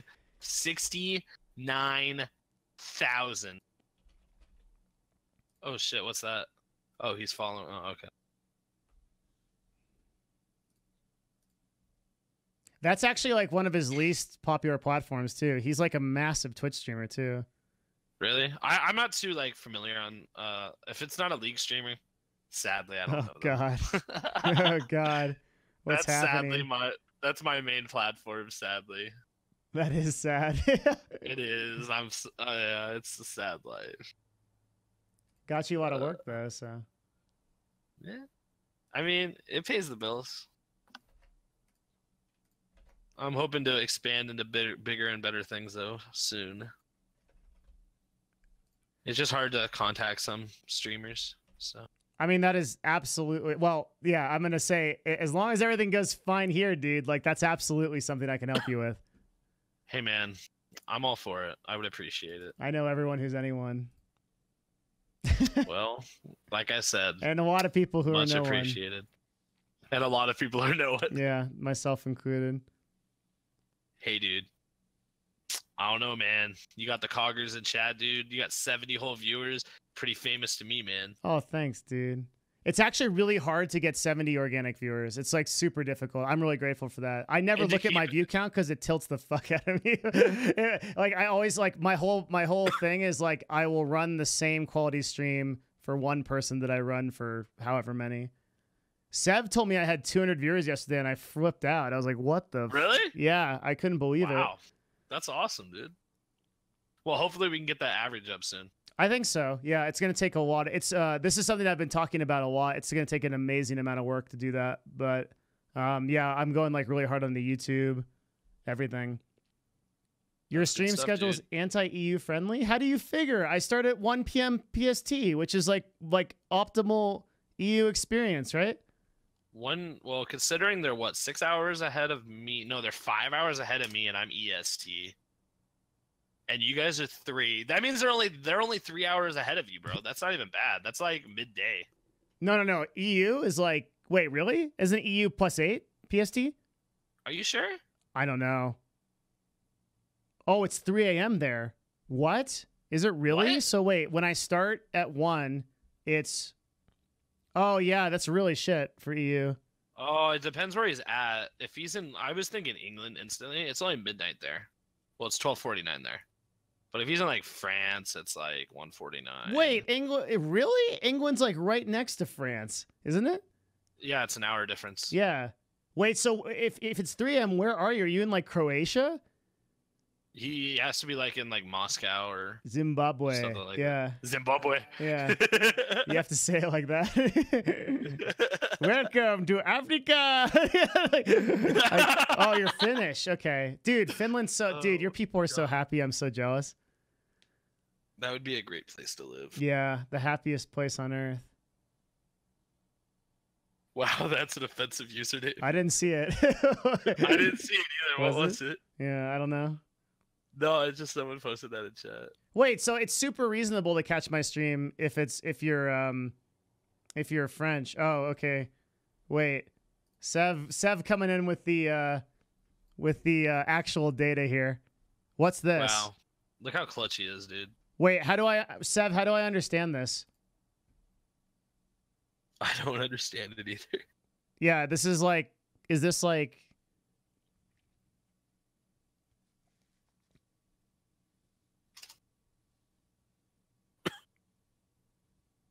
I need to give Sev like just perms in my Discord service. He can run in when he needs to. Not understand a graph. Yo, fuck you guys. Listen, dude. Sev has like 200 IQ. We have like 10. Yeah, so, exactly. I mean, like, they can't even be really mad at us. So, Monka T, dude. Viewer to streamer ratio. Higher means more views per streamer. Higher simple discoverability. No, I don't understand at all. Like, what's the 25 and what's like the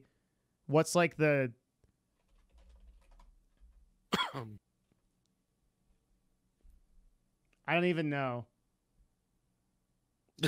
I don't know what it is either. It doesn't have any labels on it. Is that supposed to be viewers? Like from going vertically? 25 equals 25 viewers for every streamer live right now. Okay.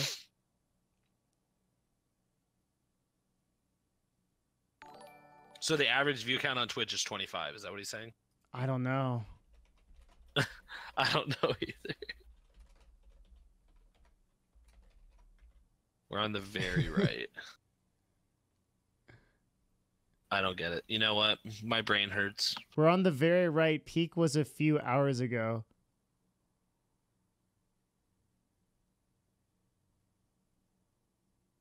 Omega Thong. What's happening? 25 is the number of months. Shut up. You're making it so much worse. Hang on. And times at the bottom. I understand the times, sort of.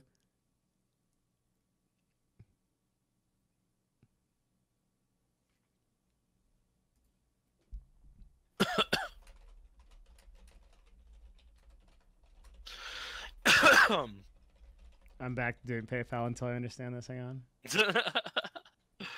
Oh my goodness. This is great.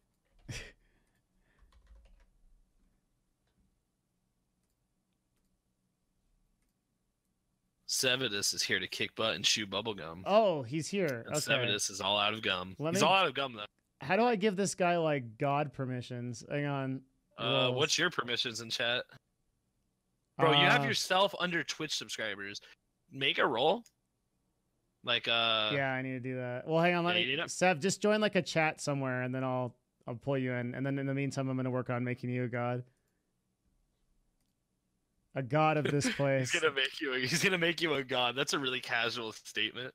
Hold up, man. I got you. I'm just gonna turn you into a god.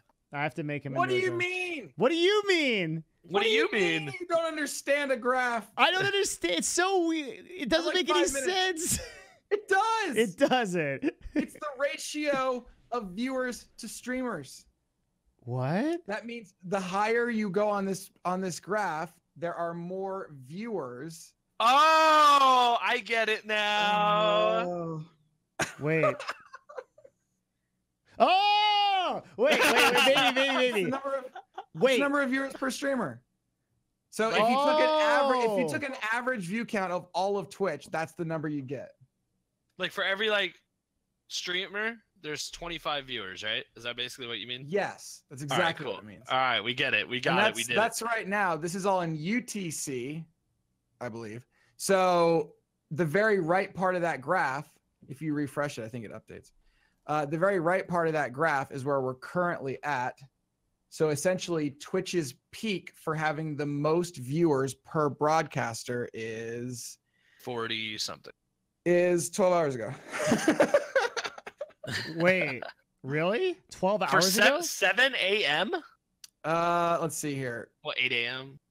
Monday, so Tuesday. Wait, can I find Tuesday. this in... So Tuesday's at around noon. Basically, this is actually interesting because it actually follows, if you were to overlay this with the Steam graph of when people actually play video games, they're incredibly similar. What? It's very interesting. That's actually really interesting. Wait, can you put this into PST? I still don't understand how to make the time conversion. Here's another one. Let me just what's a better graph? This is in like not freedom time, so I don't understand it.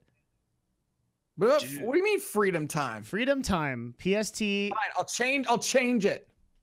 I need PST. I'll generate a new one. Image.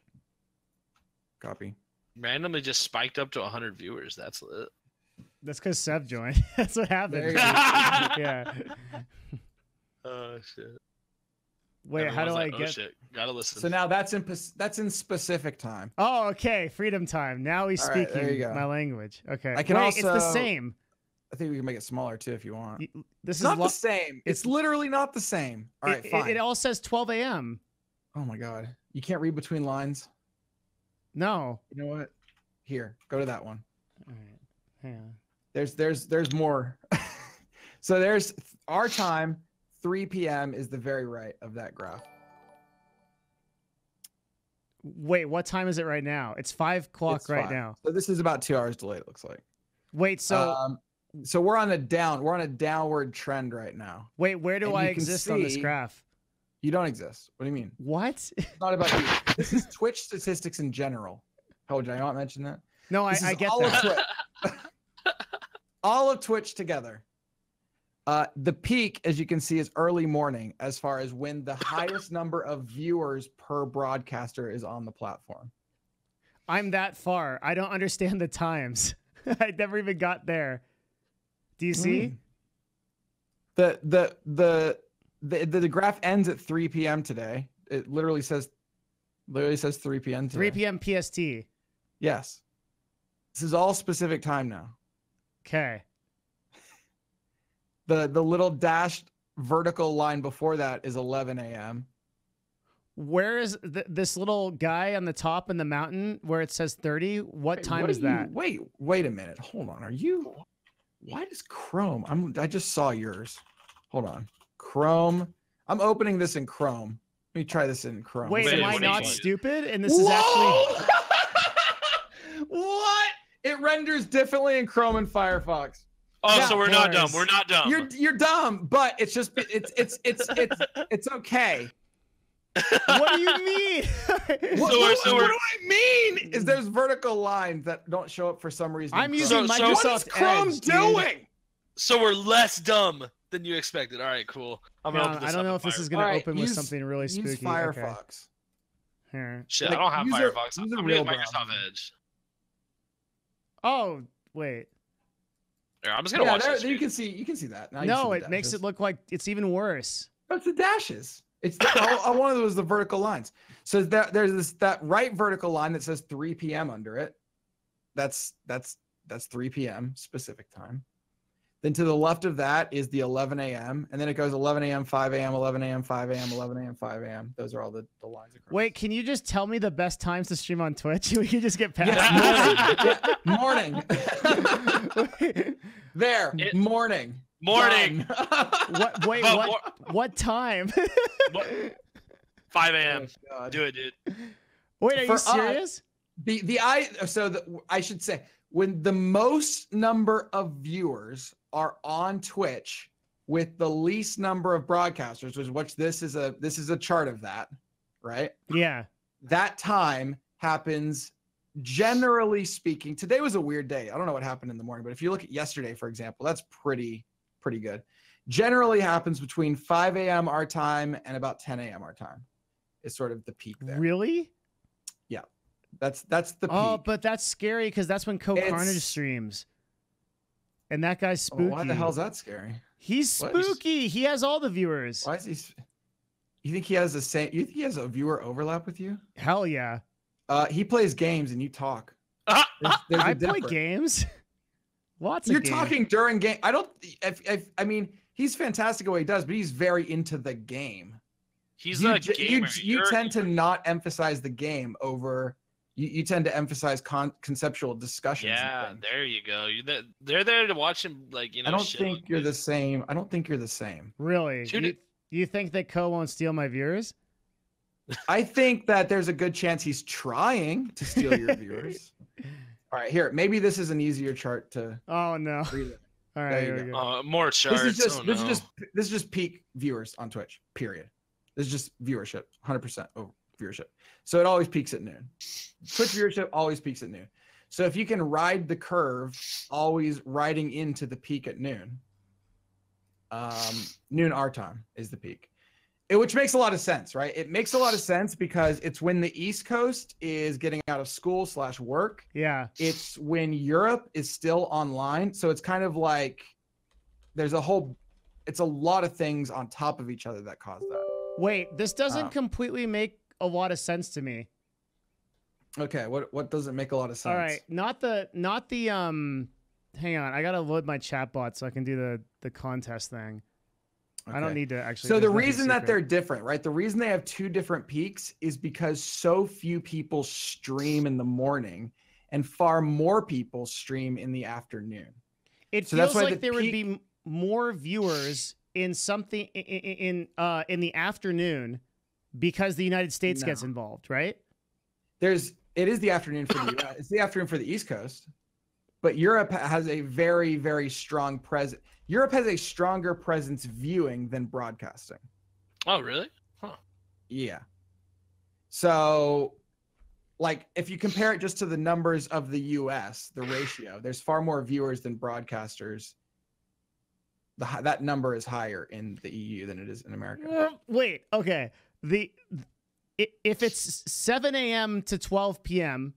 in the US, then it's 7 a.m. and 12 p.m. in the US. Right. in our time zone. Okay. 12 p.m. our time zone is East Coast is already 3. Yeah, so but no one's off of work by then, even so, right? Like people get off work at like 5. College is going off, and okay, you worked in a somewhat technical company. Well, lots of them, yeah. Now, as the day progresses, how many more of those employees decide to check out early in their minds? All of them. Right? Yeah. You know, people are productive in the mornings, and then Twitch opens up in the afternoon. You know, they got their little phone right next to them, waiting for their damn boss to walk by and hit the home button real quick. That's right. No, Whoa, but that's the case. So it's almost always like you can almost set a watch to it. It's between noon and 1 o'clock is when Twitch peaks out every day. Okay, so I have an actual practical question then. Like, what difference does this actually make on your average streamer?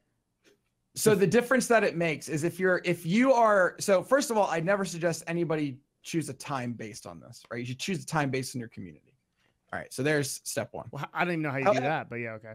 Well, ask them. Really? Ask them how? Like a literally right there. Straw poll?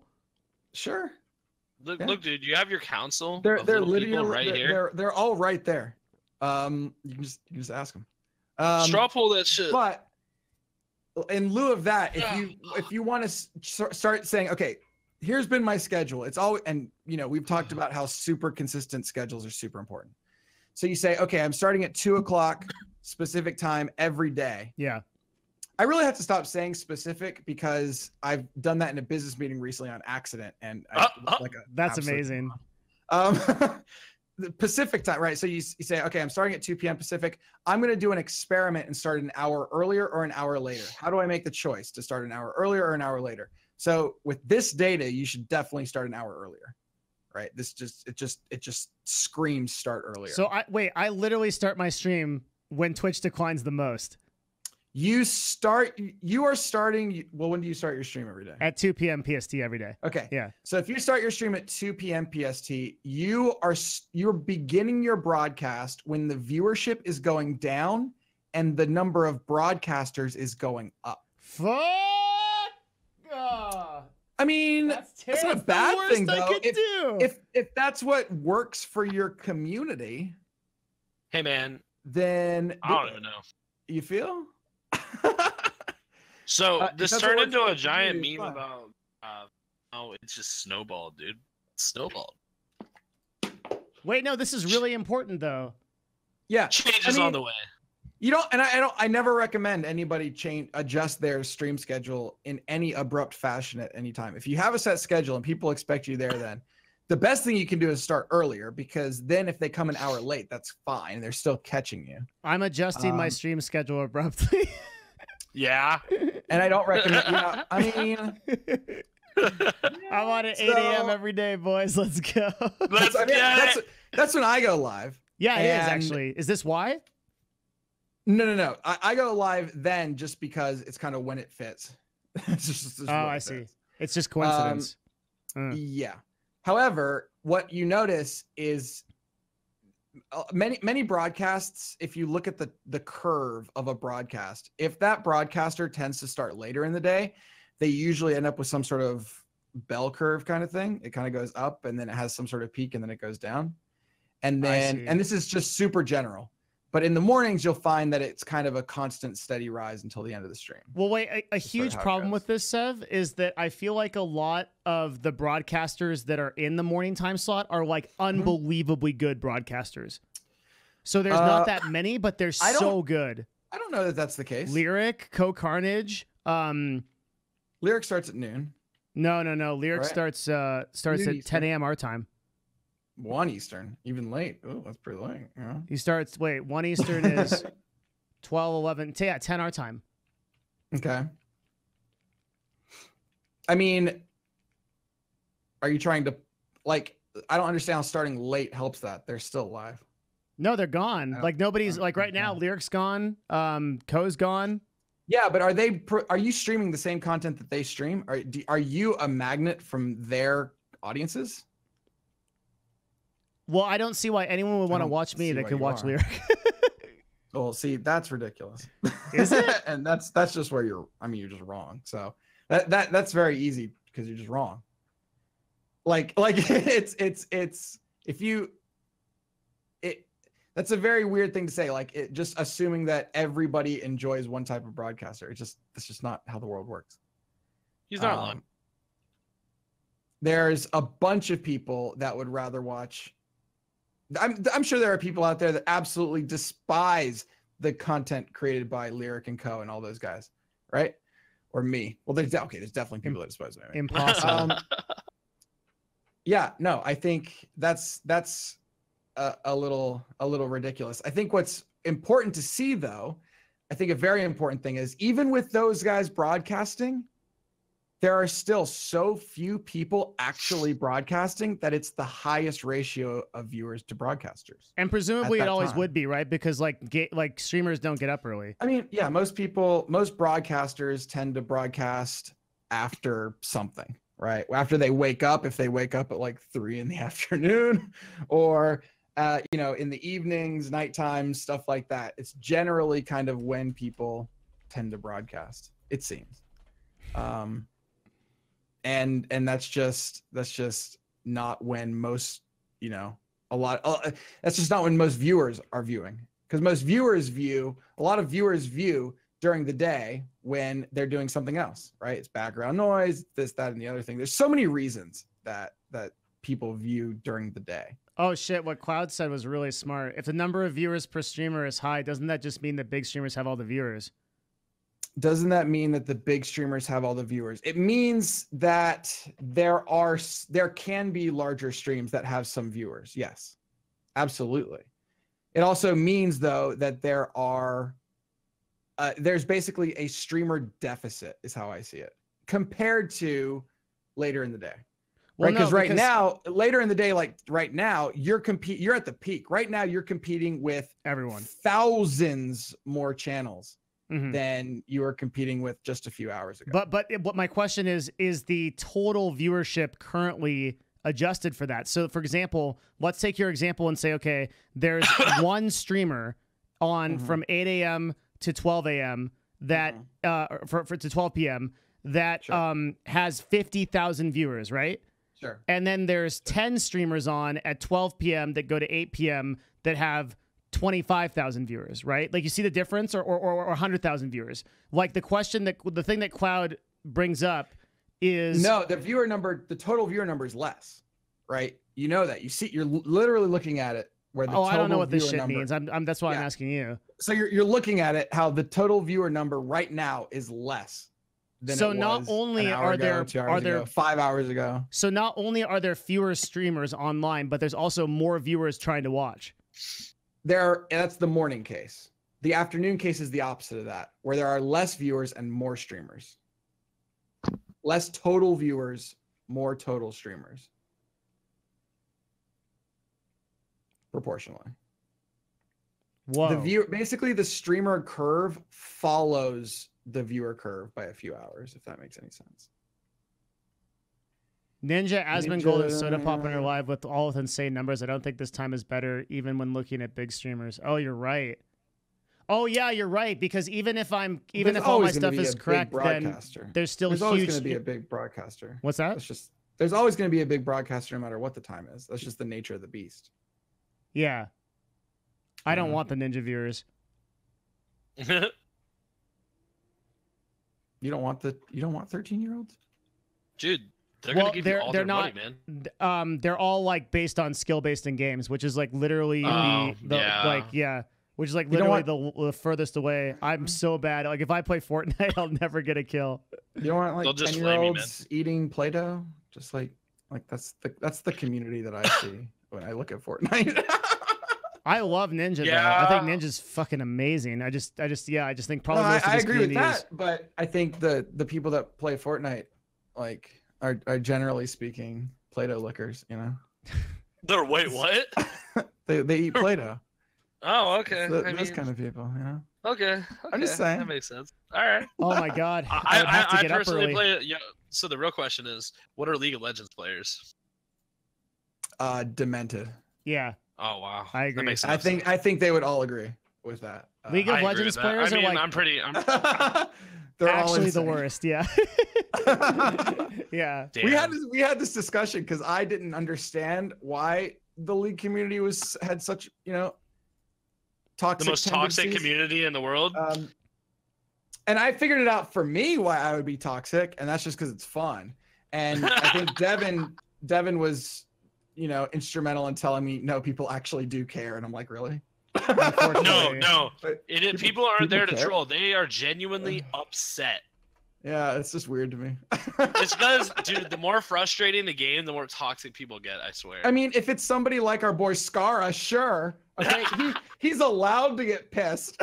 All right, you have to earn the ability to get pissed, I feel like. Skara's like normal compared to some of the people. Like, it's so bad. If you're playing a competitive game, you have to earn the right to be pissed. I truly believe that. Like, if you suck, you can't. Why are you? I mean, he's not lying.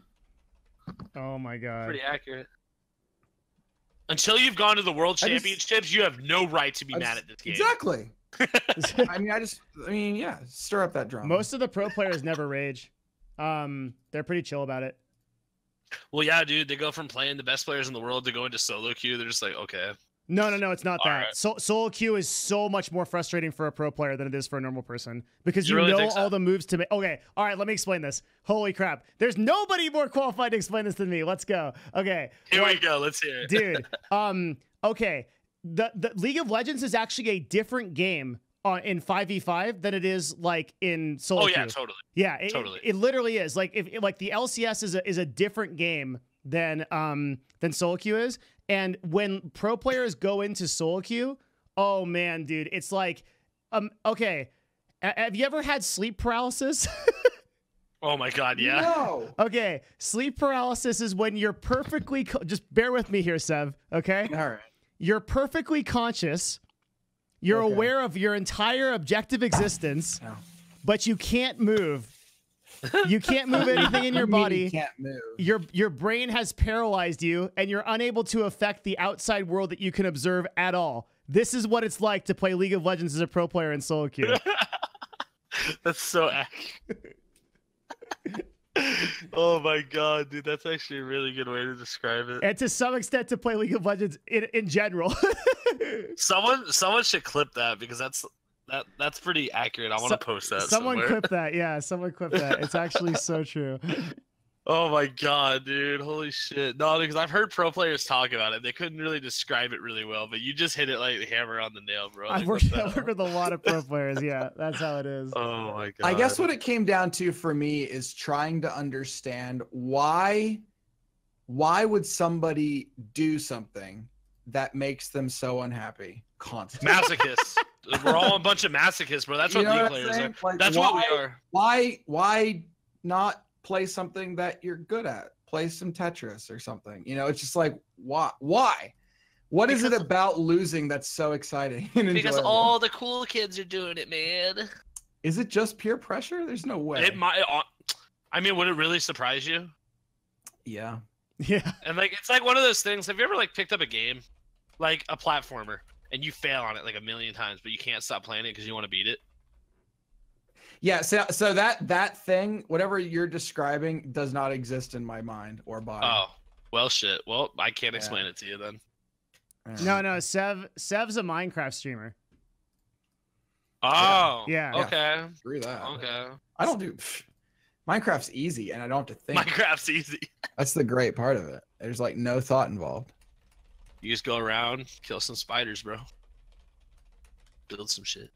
Isn't Yeah, you said it's that much- Minecraft it's much was more about- mindless, but it has like it feels like it would actually take a lot of work to be that creative.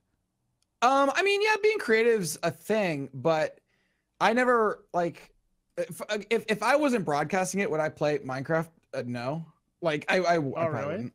No, not that much. I played 17,000 hours. No, I'm Oh good. Are my you serious? God, Holy yeah. shit, I'm good. dude. But what does that mean that I've played it? What it really means is that I've spent 95% of the time looking at a bunch of text Yeah. and 5% of the time actually looking at a screen playing a video game. Because that's just how I've always run my stream in a heavily discussion community oriented concept, right? I really don't care what's on the That screen. makes sense. Yeah, okay. The game was just there to get an audience and to have some sort of glue, right? To just bind everybody together. So at least that everybody, when they were talking, had something in common, right? Yeah, and I get what you're saying. it's just the game is just kind of there. Are you like a talking streamer? Like because I didn't watch you much All I like do during is your talk. Minecraft days. Like I watch you now, and it seems like you do like a lot of Are you kind of streaming the same type of thing, or have you changed it up a lot? I've always just talked. Okay. I've just always had a game there. There's always just a game that's just sitting there. Like right now, the game is that idle game, right? Yes. I'm actually watching that right now. Clicker I'm here. actually watching that right now. I've been watching it for like the past 10 minutes. I'm like, Why what is the it that the Sevadus It's so AFK good. channel does so much better than my Twitch channel? Can you it's give me so the stats good. for that? So is AFK. I don't Let's even go know. there right now. I'm sure there's. Oh, some we're Wait, is stats. even. that channel like constantly going? It's been there for a day. I mean, You just started it? let's see here. Channel /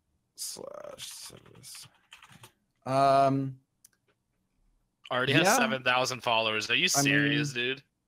I Wait, mean, what the fuck? How can that be that you started that Twitch channel?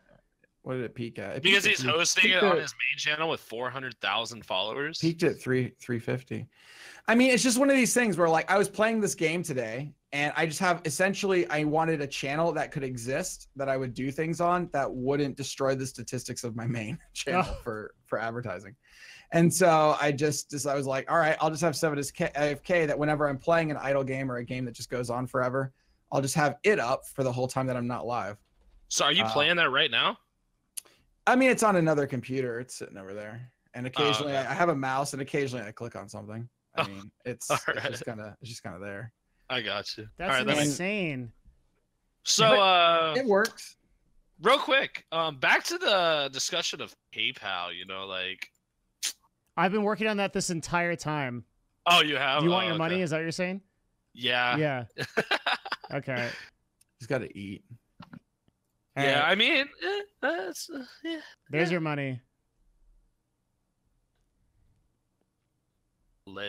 Did you send a thingamajigger along with it? I sent a complete note with all Yes, project thank you. expectations and everything. Oh my yeah. Mhm. gosh, thank you so much. I appreciate you so No much. problem, dude. So, I mean, I don't really have, you guys, can I just chill in here, or do you guys want me to dip? You seem like a cool guy. I don't really mind. All right, cool, because I'm actually having fun just talking right now. Sev, wait. Do you think I should change? Okay, I need to give you my actual memes. Your memes? Yeah, hang on. Wait, That's really, sure you're ready to give those up to someone? 10 minutes, Devin. Really? That's all I've got. Okay. I should do so. That's all I need, baby. All right. All right. Okay. Okay. I just. This was not a planned session. Wait. That's true. He just jumped in. Actually, I just need this one question. Then I don't want to imprison you. Okay. I just started the schedule of like 2 p.m. Like maybe like what? Like Cool. I don't think anyone expects me to actually be here at 2 p.m. See, that's the problem.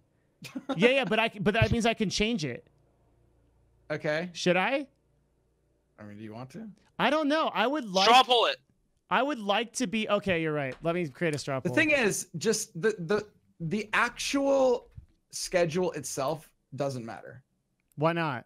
The act of having a schedule in practice that you can do, if you stick to it for 30 days, then worry about changing it, right? Like it's more of a thing for yourself than it is for the audience at the beginning, right? It's just the discipline to require yourself to be there at that time every day.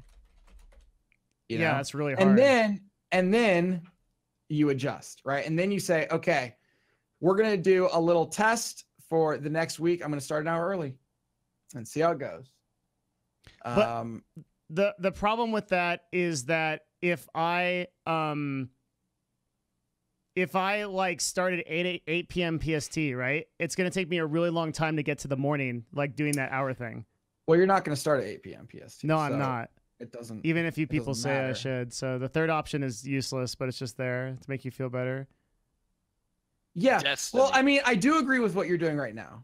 I agree with you giving the audience a false sense of choice. That's really important. Okay. Right? To make them think that they actually have any sort of influence on anything. They do. I hope they say morning. I do this a lot voted where I give people the false sense of of like the decision's made up in my mind. And it's just like, you know. Oh, Myra's right. Make the just straw let poll in your them, Discord and have it run for 24 hours so people from EU have a chance to vote in it. Oh yeah, that's really smart. That's really But smart. make that your pinned thing in one of the channels. I can use that silly bot that I was going to use.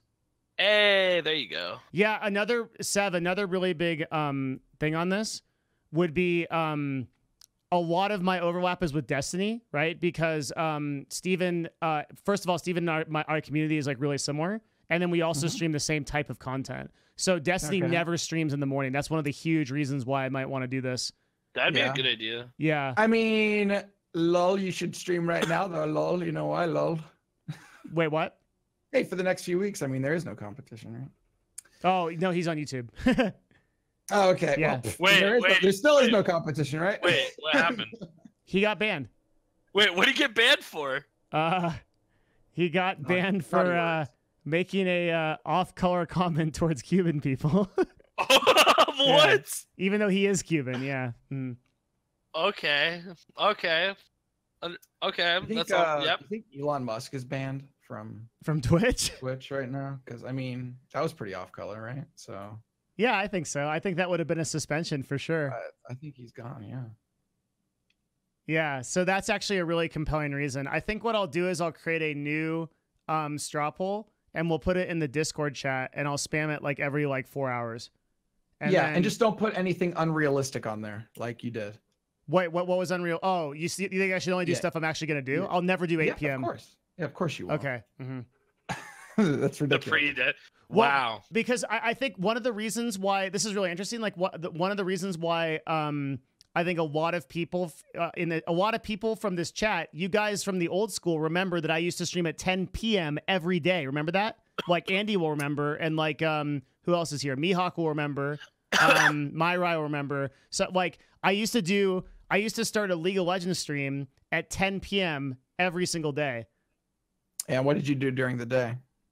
I slept, and at first I worked. I was working on another business. Exactly.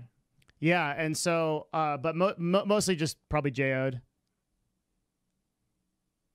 We're doing better than Sevadus AFK. That's my benchmark for success, Sev. If I can beat your AFK channel. Are you beating my AFK channel? Apparently, right now I am. But yesterday it had like 300 viewers. it did, yeah. You're actually at 130 right now. While you and I were talking on here. What the fuck? Yeah, and I told everyone to come here. Oh man. Interesting. Hey man, whatever brings in them views, my dude. I'm actually seriously. Yeah, no, there's also something to be said, which is interesting. There's something to be said for timing end of streams as well. So if you really do think that you actually have a strong audience overlap, not just content overlap, but truly have a strong audience overlap with somebody, then it might be worth streaming 1 to 2 hours before they go offline, so that you're live with a strong community, so that those people now have a place to go. Yeah, that's true. The thing is, I think if you're talking about Steven's community, his community is active 24/7 on his platform, right? Well, so not only that, but I don't know that is a tactic that you would. If you get added to Destiny's like super like community guide, there's like 3 or 4 streamers on it. Then like his community will view you when they're off. Like most people watch me when he's offline. Yeah, I'm in streams. That's what I'm talking about. Yeah, be his lead in. Sure. The thing is, Steven, sometimes he'll stream till like 3 a.m., but he'll never stream mornings ever. You're here because Destiny's offline? No, Destiny's online. Sorry. Good try. Yeah, you should probably leave then. Or I think he is, isn't he? Hang on. I don't know. Let me see. Oh, no, he is offline. That's why okay, I see. Yeah, I don't know. I say the by far the most important thing is just having the schedule. And again, it really doesn't matter what it is. Like this is another difference between us. You're very much the kind of person that likes to have everything set, situated, and perfect before you even push the go button. Yeah, right? Unfortunately. I wish I wasn't. That is, stop it. I can't stop. Just come up with a schedule that works best for you, right? What are you realistically going to be able to do and accomplish? Do it for a month, which is incredibly difficult. Let's face it. That is to start at the exact same time every single day for a month is incredibly challenging. But if you look at almost every single person you've mentioned so far, look at Dan, look at Lyric, look at everybody, instantly on the dot within 5 minutes, they're live. Yeah. Mm-hmm. Period. Like it's unquestionable whether or not they're going to be live at that time. Yep. Done. And when people start to be able to have that expectation of you, it doesn't really matter what time it is. It just matters that people have an expected time, right? Being like, okay, I'm going to stream sometime tomorrow afternoon, maybe, is like, okay. I will definitely not keep that in my brain, is a viewer's reaction to that. But if every day you're like, you know what, I'll see you guys tomorrow, noon, every single day, boom, done. Then after a month, you notice pretty major changes. And I think what you find is for me, the measure of success with starting on time every single day is when you start to get the pre-stream conversations. Oh, okay. Right? Mm-hmm. That's the cool part, right? When you get to your computer and you're maybe 10, 15 minutes from going live, and there are people already in your chat talking about the stream that they know is coming in 15 minutes. That is pretty cool. That's awesome. And that's something you see across the board on all the super, super consistent channels. Like Cutie Pie. Like I actually tune into his stream in the morning. The problem, so Sev, the issue here, the best version of myself gets up at like 5 a.m, goes running, and then starts his stream at 7. Okay. But Okay. the like Okay, be realistic though. the blob monster, Yeah. this time, the 2 p.m. time zone accounts for the blob. Okay, then do it too. Ugh. Do it too every day. Just do it. Just do it at a time every single day that you want to do it. Right. I mean, it's healthy to probably take a day or two off, but whatever your schedule it is, just keep that thing consistent, whatever it is. You got it. You want to know what the best stream schedule is?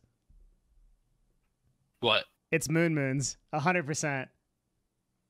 Well, he just does whatever the hell he wants. No, he doesn't, Sev. He does 5 hours at peak time in the morning, then 5 hours at peak time in the evening. Oh, I'm thinking of who am I think? Oh, you said Moon. I thought Box. Oh no. Box.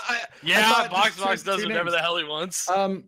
No, but that's something that, by the way, that's exactly what Dan does. It's what Co does. It's what Tim does, right? Tim the Tapman. It's what all these guys, they do 2 streams? They very much do 2 streams. Yeah. Dan does 2 streams every single day, super successfully. Does he do 1 in the afternoon, 1 at night? 1 morning, 1 afternoon. Uh-huh. They almost all do that. And then basically, yeah, that works really, really well. If you're the kind of person that works really, really well for. Yeah, right? that's an enormous grind. For me, I'm kind of just like, I'd rather just do 8 hours at once rather than do 8 hours split up. But it's you know. Yeah, that's an enormous grind. Broadcaster. I don't think there's necessarily an advantage to doing that. Can I give you one I think is objectively advantageous? Yeah, what is that? Subs. Because you're getting subs in 2 different time zones. I don't know that that's true because there's a buildup. I think the problem with it is you have to actually stream longer. The reason you have to stream longer is because you're not able to maintain that viewership level at the beginning of the second stream. So you do have to stream longer to get the same results with 2 broadcasts. It's just because you have to have that hour-long build-up to get to your somewhat peak viewership, right? It's just how it is. Here, look at this meme. Memes where? Do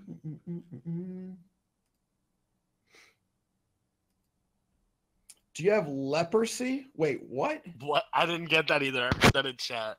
I was like, what? Is that a word? Yeah, dude, it's like the skin disease. What are you guys talking about? I don't think that's a word. Dude, leprosy is definitely. Leprosy is not a word. Leprosy has an O in it. That's why I'm confused. Is that what you're actually trying to say, or are you saying something else? What are you guys talking about? They said it in chat. He said. Xylan. I didn't see it. He said, "Do you have leprosy?" Or that's what I thought he meant to say.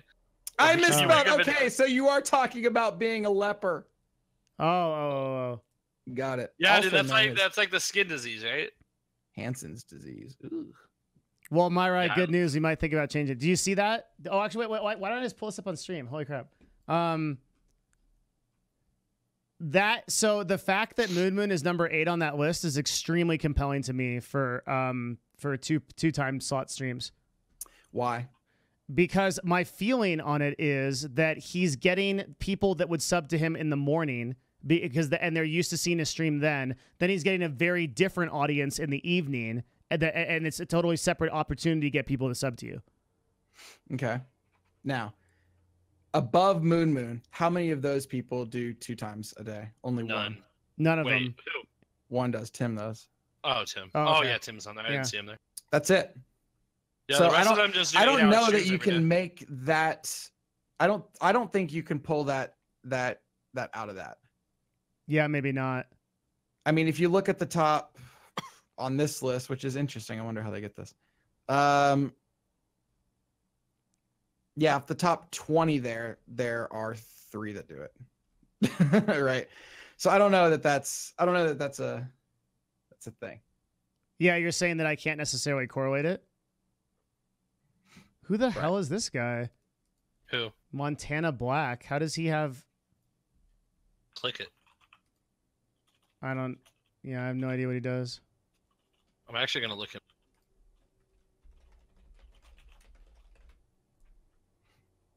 Montana Black 88. Yeah. He has 1 million followers. This guy has to be like an FPS dude. Hang on.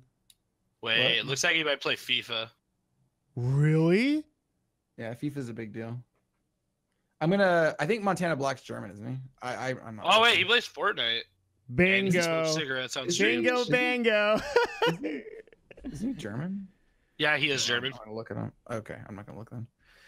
Not because he's German. That's just because. Oh wow! So because he's is. German. I know who he This is. guy only plays Fortnite. That's it. Yeah, I was looking. No, I thought maybe he played FIFA because I saw the. I went through his panels and I saw Germans the. Germans are MMR. interesting. Like Unga and a bunch of. There's a lot of German. They make it work. That and video people that they're definitely very popular. Do a metric of like subs time stream times. I'm surprised that this guy has 1 million. I thought I would know about him. Who? Oh, Montana Black. Thought I would at least like know the name, you know. But I don't. Never heard of him. Has 1 million followers. That's pretty solid. Well, that's more than pretty solid. That's pretty phenomenal. Huh.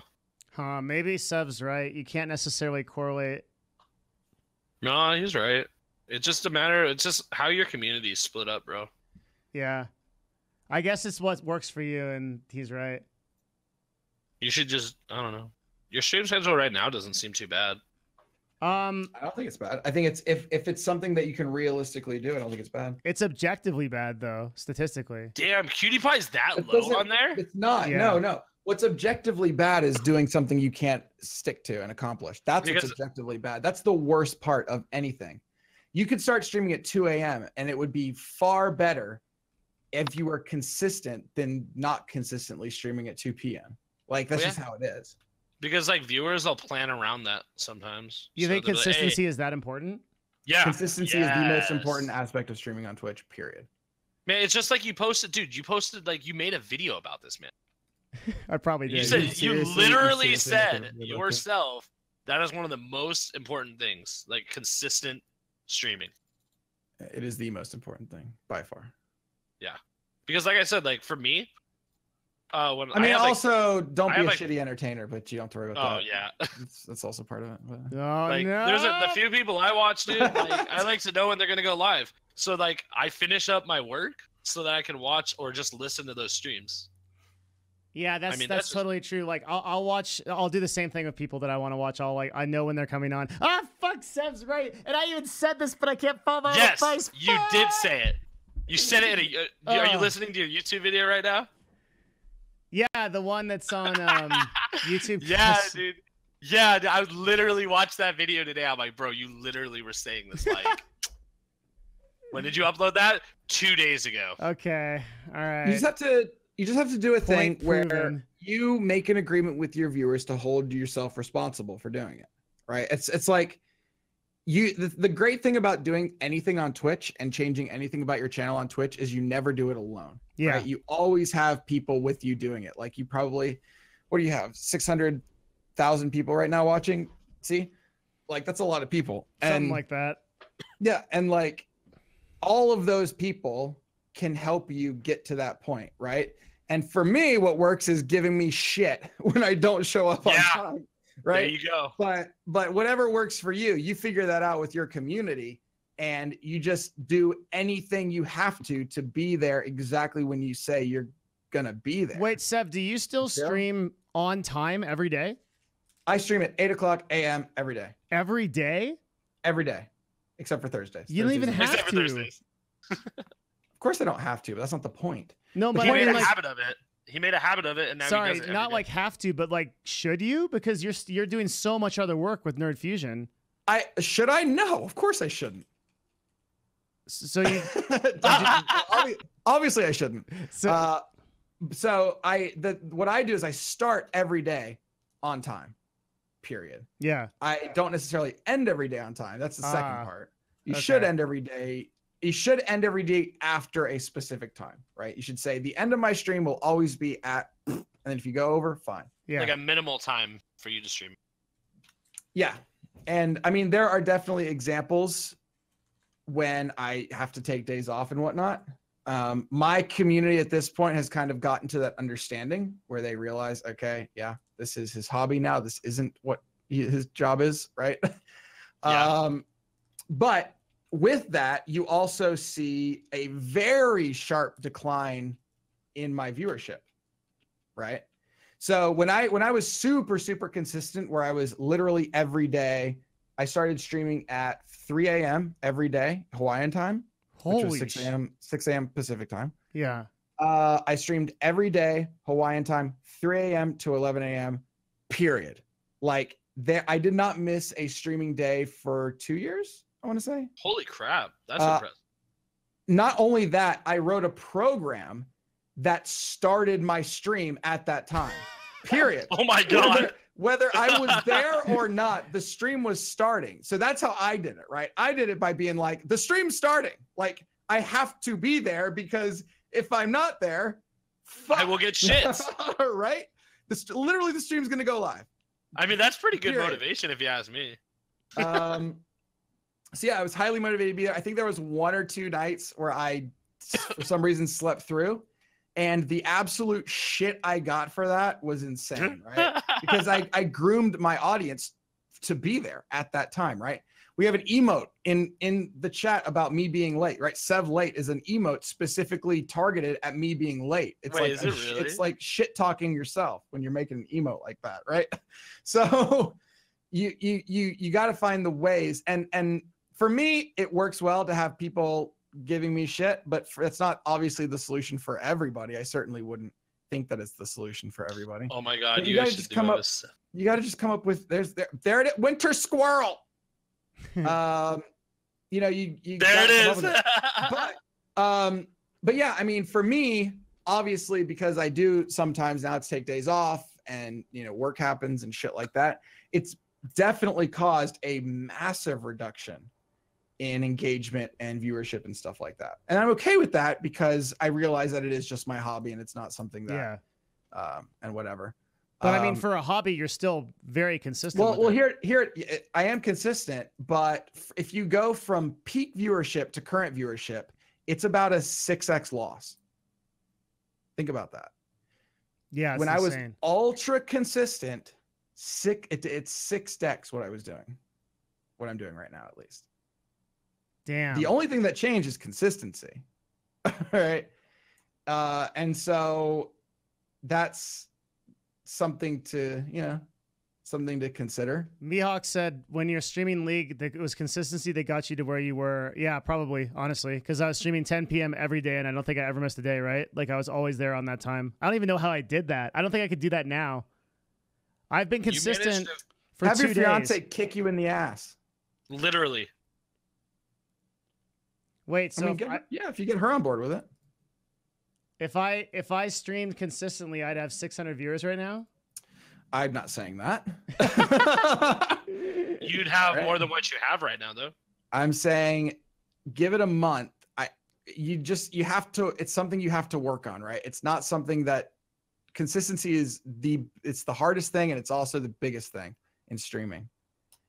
Like, anybody can turn on a computer and stream, and some people can be entertaining, but it takes a very committed person to be consistent. Yeah. You know what I'm saying? Like, you're not just, I mean, you have to be committed to yourself, right? You have to want to do it badly enough yourself to, even on those shit days where you're like, yo, fuck this, I'm not going live, to go live.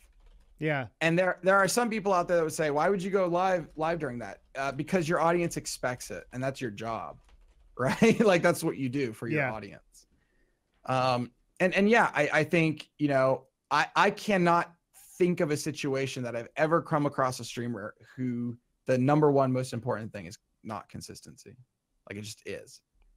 That's just it, right? You're 80% of the way there if you're consistent. Damn. Well, do you think there's any broadcasters? But it's also really it's really hard, right? Yeah. It's really hard to be consistent. Now, there's also obviously a few, in every case, there's always an edge case where that's not necessarily the case. But with those people that are really inconsistent but still get high viewers, just think of how many viewers they would have if they were. Like, I think about, who comes to mind? CX Bike comes Man. to my mind. Okay, yeah, Bike Man. He would be a Good example. 20K concurrent streamer if he was consistent. Yeah. Yeah. Really? Bike Man is so good at streaming. It's insane. I might have to tune in sometime. Yeah, he's really good, but he never streams. He streams like maybe once every 4 or 5 days. Yeah. Oh, that sucks. Well, he has two. Yeah, but Comedy. just think about where you can be. Yeah. Just think about where you can be if you do it at the same time every day with a rock solid Wait, community. never Think about Game of Thrones. Would Game of Thrones be as successful if it didn't come on literally the second it was supposed to on HBO? Nah, people would be rioting. No, I mean dude. think about You're Game right. of Thrones when they released it on the just this last season, or I guess it was the last season, right? When episode 1 came out on the HBO app and the HBO app crashed. Yeah. Right? HBO servers crashed. Holy shit. He's not lying, bro. That's a really good Right? example. That was insane. Like, it's like the world was literally coming to an end for some people at that point, right? Yeah. Yeah. I mean, and if you think of your audience like that, which you should, right? They're all people wanted was entertainment there. All people wanted was to see their show at the time that they thought they were going to see it. And that's what people want, right? They want it when they know they're going to be able to see it. Do you Got make your it. own thumbnail? Damn. I gotta think about this, man. He's thrown out some good advice there, man. I'm not I mean, gonna lie. it's not really made something me to think think about some about. What you have to think about is how can you make it successful, right? Well, it is the answer. So the question is how do you arrange your situation? I mean, first thing, is it important enough to you to do it? Right. Step one. You have to decide if your Twitch live stream is important enough of an investment for you to want to put that amount of effort in. Because while, to somebody who doesn't broadcast, the idea of starting on time seems stupid fucking easy, right? It does. It's like, well, why don't you just start on time, man? It's really not. It's incredibly difficult, and it takes a massive amount of commitment and willpower to do it. And so you just have to decide first off, is it worth doing it? Right. So the thing is, I already have the schedule. It's just like, do I move it to the morning is my question. That's really what I have to debate. I mean, have you been consistent with the schedule? 2 days, yeah. And generally, yes, so within an hour, which is not perfect, but like I've been on like 3-4 p.m. like almost always, every time. I can do 2 p.m. right now. Well, that's not 2. Yeah. It's not 2. Like what I'm saying is you have to become anal about it. Like, you know how you want to have the perfect colors for your overlay? Yeah. Yeah, you got to get it like that, dude. You're like, I mean, seriously, I sit here at my desk with the clock with the seconds and I push go live at 8 a.m.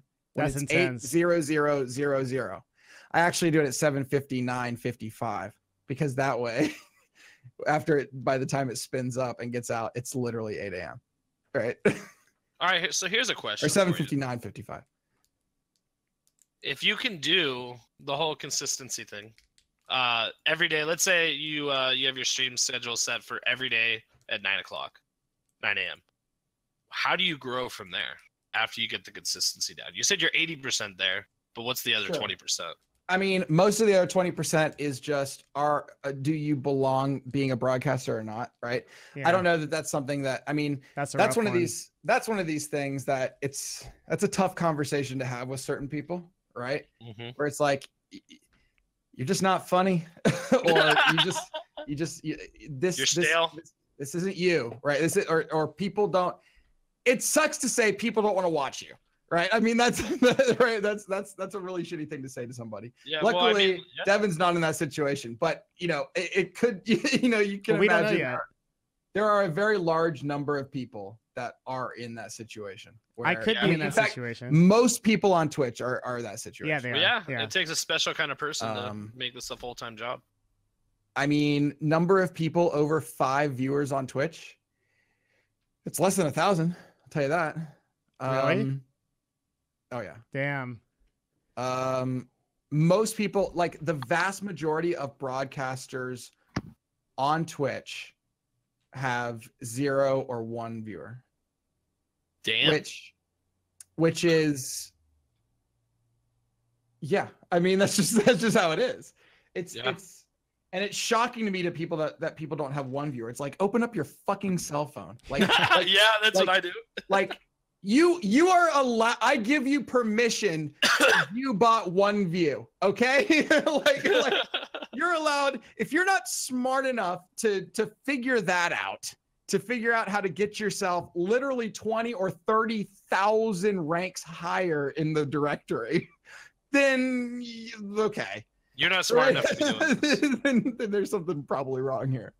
Can't you get like a chat bot and then you get like one other and you already have 3 viewers, right? Chat doesn't do anything for views. That doesn't. Chatbot doesn't? No. Oh. Chatbots don't affect viewership. Viewers are people that are actually downloading the stream footage. Okay. Yeah. It's not the number of people in chat or anything like that. In fact, the number of people in chat is way less than the number of viewers usually.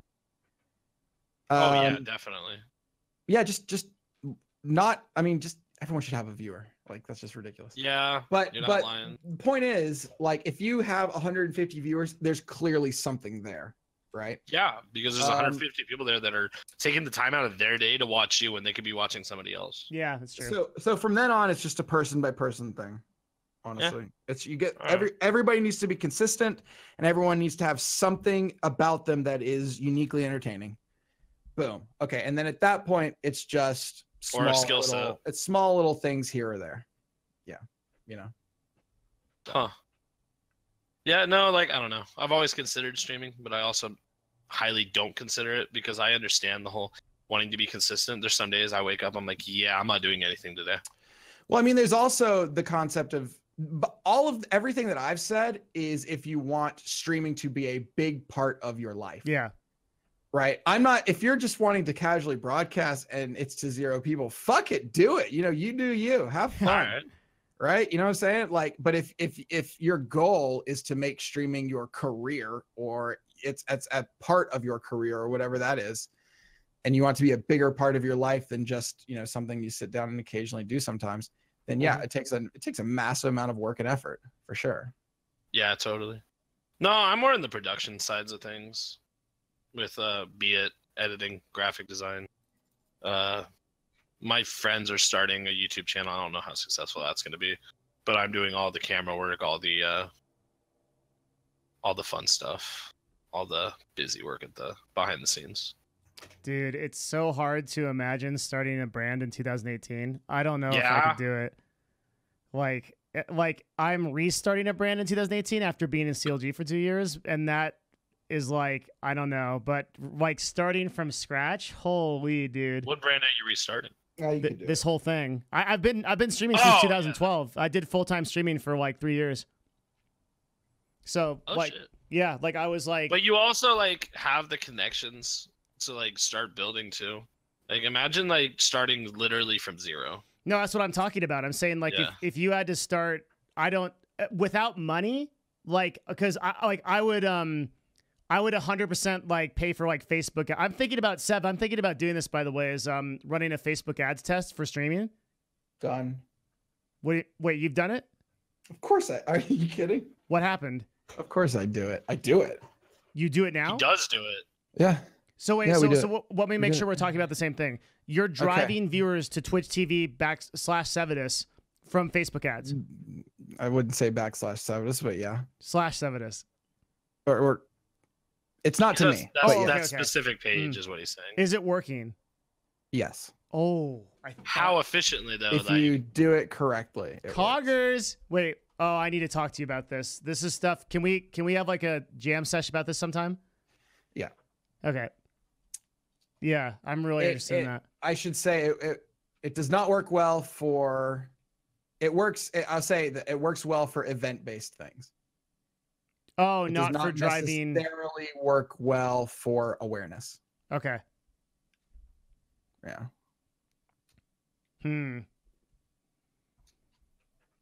It's also weird because with especially Facebook and Google ads and whatnot, time is important for us. They don't give a shit, right? They say it's going to happen on this day, which is a challenge. right? Because it's like, okay, there's 24 hours in a day and I'm live for 8, right? Yeah. Yeah. So there's that little But aspect of it. my But you thought can- would you be get around it. you can set your ads to show up at times. So like you set your advertisement to show up at, let's say, 2 or 3 hours before the broadcast, up until the end of the broadcast, or up until like 1 hour before the broadcast ends, right? Yeah. So what I think in what I've done, it works best to slam it all into an hour if you can. In like the middle of the stream, to the first hour of the stream. in the first hour of the stream. If you can, because that way it gives you a massive, well, depending on how much money you spend, right? It gives you a massive bump, and then that bump tends to stay with you. Well, I wondered if people actually even click through and watch the stream at all. Like if people do click through. It's taken a lot of testing, but people do click through with the right words and the right picture kind of thing. Oh, like you're so far ahead of me in this. I'm gonna have like I'm gonna. It's have a to, lot of it. Oh, I mean, I did it over. It took 9 months to figure it out. Yeah. Oh yeah. shit. So, and a lot lot of testing, a lot of money. A lot of money spent. I mean, it wasn't that much money. We would every ad thing we did, it was just like $5. But was it worth it? Was it worth it at the end of the day? I mean, in the end, it's worth it. Yeah, and we're Alright. able to drive traffic in certain ways. That's good. So here's another one. Retention's a completely different thing. Mm. It's difficult to convert and retain. It's relatively easy to convert. It's a lot more challenging to convert and retain. Do you have any other or maybe this is just something I should talk to you offline about, but like I'm really looking into ways I can pay to drive traffic to the stream. Yeah.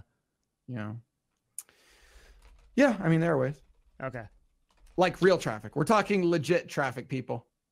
There are ways to drive interested traffic. Yeah, this is so extremely interesting to me. Like I would like. I mean, from a high level, you just can consider the world of embeds, and having embeds in places that you would expect to find your audience is a pretty good way of doing it. For example, you know what I'm saying? So you figure out where does your audience live outside of Twitch, and then you go to them. Twitter. Oh, this is so hard. Yeah, I know exactly what you're talking about. So like, it's not that by the way is not easy. Yeah, because you have to do physical collab. Anyway, you have to do physical collab. You'd have to get in contact with those people and say like, hey, can you toss this on here? Like, yeah, that's really difficult. Sure. Or for example, like a World of Warcraft streamer might make a deal with Wowhead. There's a great example. Yeah. Right. Where maybe you are able to pitch an idea or a way to get your stream embedded on certain pages in Wowhead. Boom. Right. Which does great things, right? That does really good things.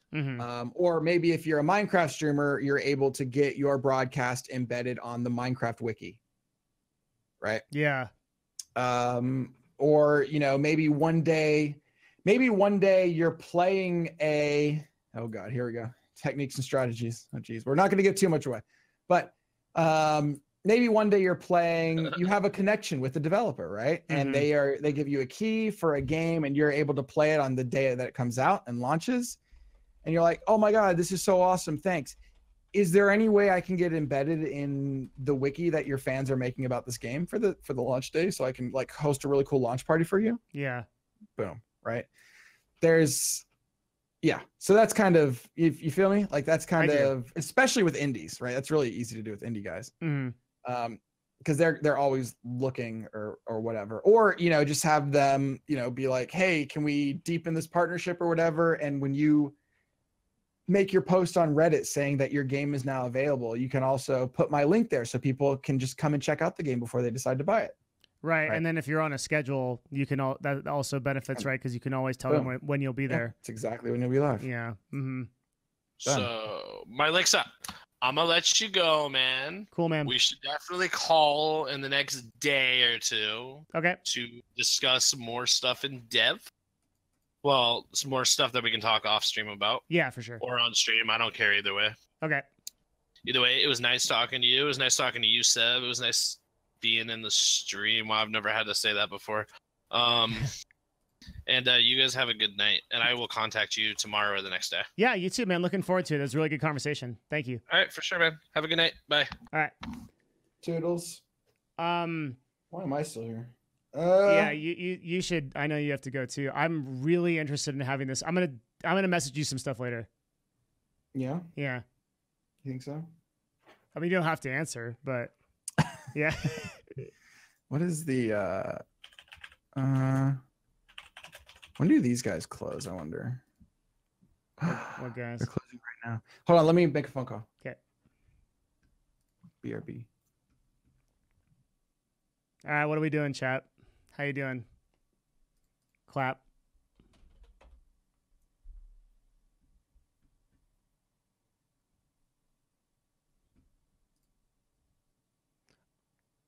Why not pay bigger viewers to host you? Because typically bigger streamers to host you, because typically those streamers will not be of your audience, right? So the classic example is like, if I get hosted a lot by, like, let's say I get hosted by Aframu, which has happened a few times, right?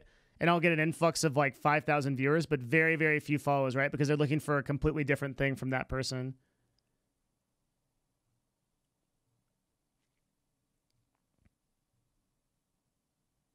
Is this a gameplay stream?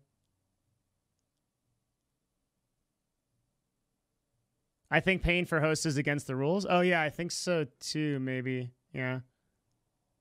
You might be right.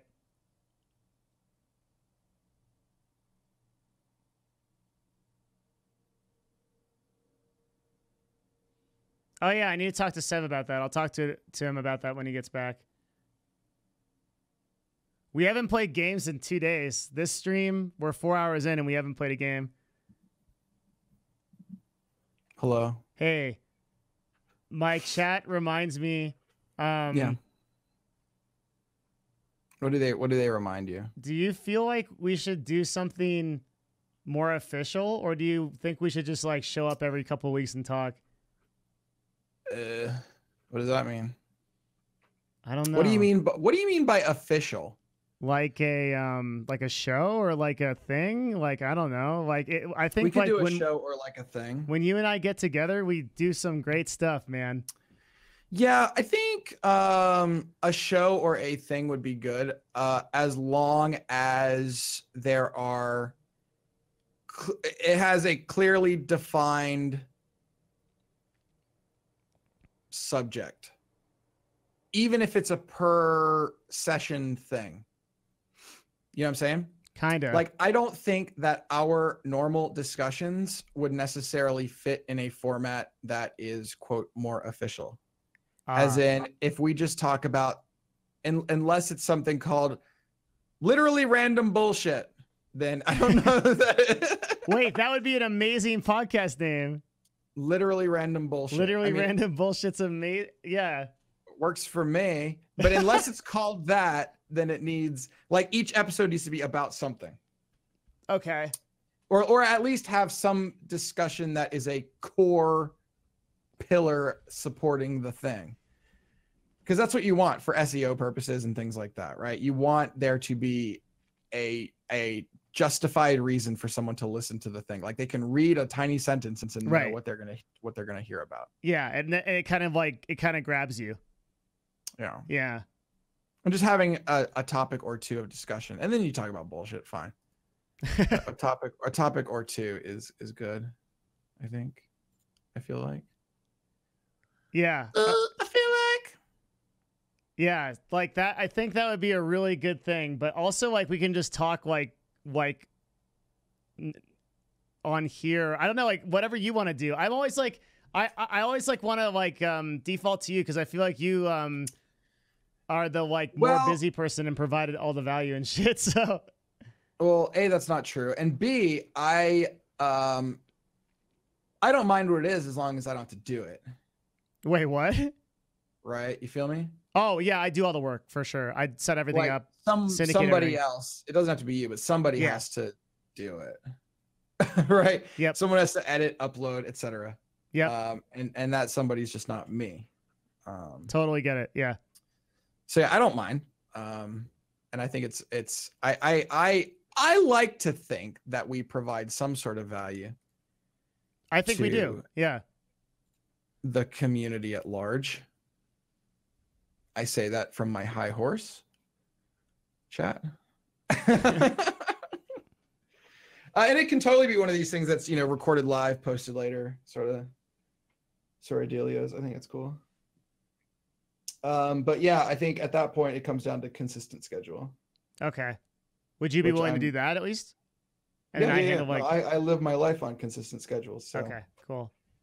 Would you be willing to do that? Yes, I would. I would 100%. I swear to Gorp, I would. I will do it. Are you sure? Yes. For you? I don't even know if I can do it for remember what our talk was yesterday, okay? I don't know if I can do it for myself, but for you, I have the responsibility, okay? I can. Are you going to go live every day at 2? Have you decided that? Right now I'm going to do it. Where's your fiance? By the way, why isn't she modded in chat? I'm just saying. I don't mod anybody. I don't mod anybody. What a terrible excuse. No, it really is. I literally don't mod anybody. But I'm actually thinking that I should. Okay. I should mod people. Mods are Cobalt Streak. Wait, really? D Harmabot, Hotshot GG, Moobot, and Tamorag. Wait. Okay. Well, none of those people are ever here. Those are just people I haven't removed. Damn mods. If I saw them in the chat, I would remove their mod. Right? I don't mod anyone. Mods Moobot. What the hell? Should I mod people? I mean, I don't care. Are there stats on this? There's no, I don't. I think the thing about moderators, the good thing about moderators is how I approach it, which is not necessarily right. How I approach moderators is they're not necessarily people who moderate, right? My moderators are not people that moderate. They suck. They're the fucking worst. They are what I consider to be the type of people who want to watch my show every day and who support the channel in that way. So like, it's the people that I like, it's kind of like having the model student, right? It's kind of like, these are the people that represent what I want my community to look like. I see. Those are the people that I've modded. So I have like 100 mods, but they're all just like, they're just I don't expect them to actually do shit. I yell at them like they should, but that's just for fun. But realistically, like they're the model people that I want my, it's kind of like when somebody's new to your channel, who do they look at for how to conduct themselves immediately in a channel? They look at the mods, right? That's just how it is. I would want mods to be the people that are out there like marketing, like, hey, Discord, don't forget to subscribe, stuff like that. Like, sure, and they'll do that. Yeah, they'll absolutely do that. You usually don't even have to ask for that. That's just a thing that most will take upon themselves because they are your super fans. They end up being your super fans, and they're just the kind of people that it's the kind of people that you constantly see in your channel, the kind of people that you see constantly engaged in your channel. You know, those are the kinds of people that you should consider. There are some people that take it to the fucking extreme, like, oh, fill out this form and apply to be a moderator. We have one opening. It's like, oh, Jesus Christ. I feel like most channels that have successful moderation crews are that. They're basically sort of the model students, right? They're the kind of people that you want to forever be in your channel. I mean, you want everybody to forever be in your channel, but these are like the people that are always there through thick and thin. They've kind of been there for a long time, right? They kind of get it. They get you. They understand things, and they're going to push you to be a better broadcaster. Got it. Okay. You know what I mean? Yeah. Like the people that will literally give you shit when you like, there is nobody that gives me more shit than my moderators when I'm late. Like, and that's kind of what I want for me. Yeah. A lot of people would be like, bitch, you're my mod. Shut the fuck up. Right. I just don't see it that way. I never have seen it that way. It just doesn't make any sense to me. You know? Yeah. I know I can do for now, like right now, I know I can do like 1 to 2 p.m. consistently, but I really do want to get to the point where I could do morning just for my own workflow in my life. It would be a lot better. Sure. But just small steps. Yeah. You're not one for small steps, but I feel like you like to get everything planned out perfectly and then take a leap. Yeah, I just go hard. I really do. Yeah. Like, that's exactly right. It's a really shitty way to be, especially in business, though. But yeah. Yeah, I mean, well, I don't think that's necessarily shitty. It means you can turn around real quick. It the one thing it does is it like blindsides people, like where I'm just like I just come out of the gate with like this shit that just happened. Do you guys remember the freaking Steven debate? Like when everyone was like, oh, this guy's full of shit. Like I sat for 6 hours and prepared and then just came in and like totally freaking like did the whole thing. Yeah, that's usually how I am. I think a lot about stuff and then I prepare it and then I go and then I do it. Yeah. Right. But how about thinking less about something and just making a small change? Like your small change, you have not, this is not really a change, right? The change isn't you're starting at 2 p.m. The change is you're starting at 2 p.m. Like you're actually starting at 2 p.m. Yeah. You're not just saying 2 p.m. You're starting at 2 p.m. Yeah. Like you have an automated, like what I used to do, I still actually do this every day. Right when I end my stream, I have a tweet that I schedule for the next day at 7:50 a.m. saying live in 10 minutes. Like it's that kind of, like, you just have to, whatever it is, right? These are just essentially all these things are just self tools, right? They're just things that happen so that I feel like I have to do it more. Right. Yeah. And so it's just kind of figuring out what works for you. Like what technique can you come up with that keeps you consistently there at 2 p.m.? And maybe that is your fiance kicking you in the ass, right? If now that requires her to be responsible too. Well, she won't ever be up at like 8. She'd never do that. No, but the 2 p.m. thing. Yeah. Like if you're able to get consistent at 2 p.m., then getting up consistent at 8 a.m. is not hard. It just takes time, right? That's true. Yeah. That's just a transition thing. It's just, you have not been consistent for what, 3 years? So getting yourself back on that consistency wagon, I think that's the key. You know what I'm saying? Yeah. Yep. That's what I feel like. I mean, did you know that it is Prime Day? And that is this still Prime Day? How long is this one day gonna last? I think it's over. I didn't do anything. Really interesting. It was down Prime the Day whole is time. super interesting. What is? It's interesting because if you look at across the rest of the marketplaces, just how low the prices go. Like if you look at, I think it's J. Crew. J. Crew mysteriously is having a week-long sale starting yesterday, right? And Forever 21 is mysteriously having a 2-day sale starting yesterday, right? It's all, and like super sale prices. It's all so mysterious. But it's the day that the internet hits rock bottom. There was a report of Prime Day 2017.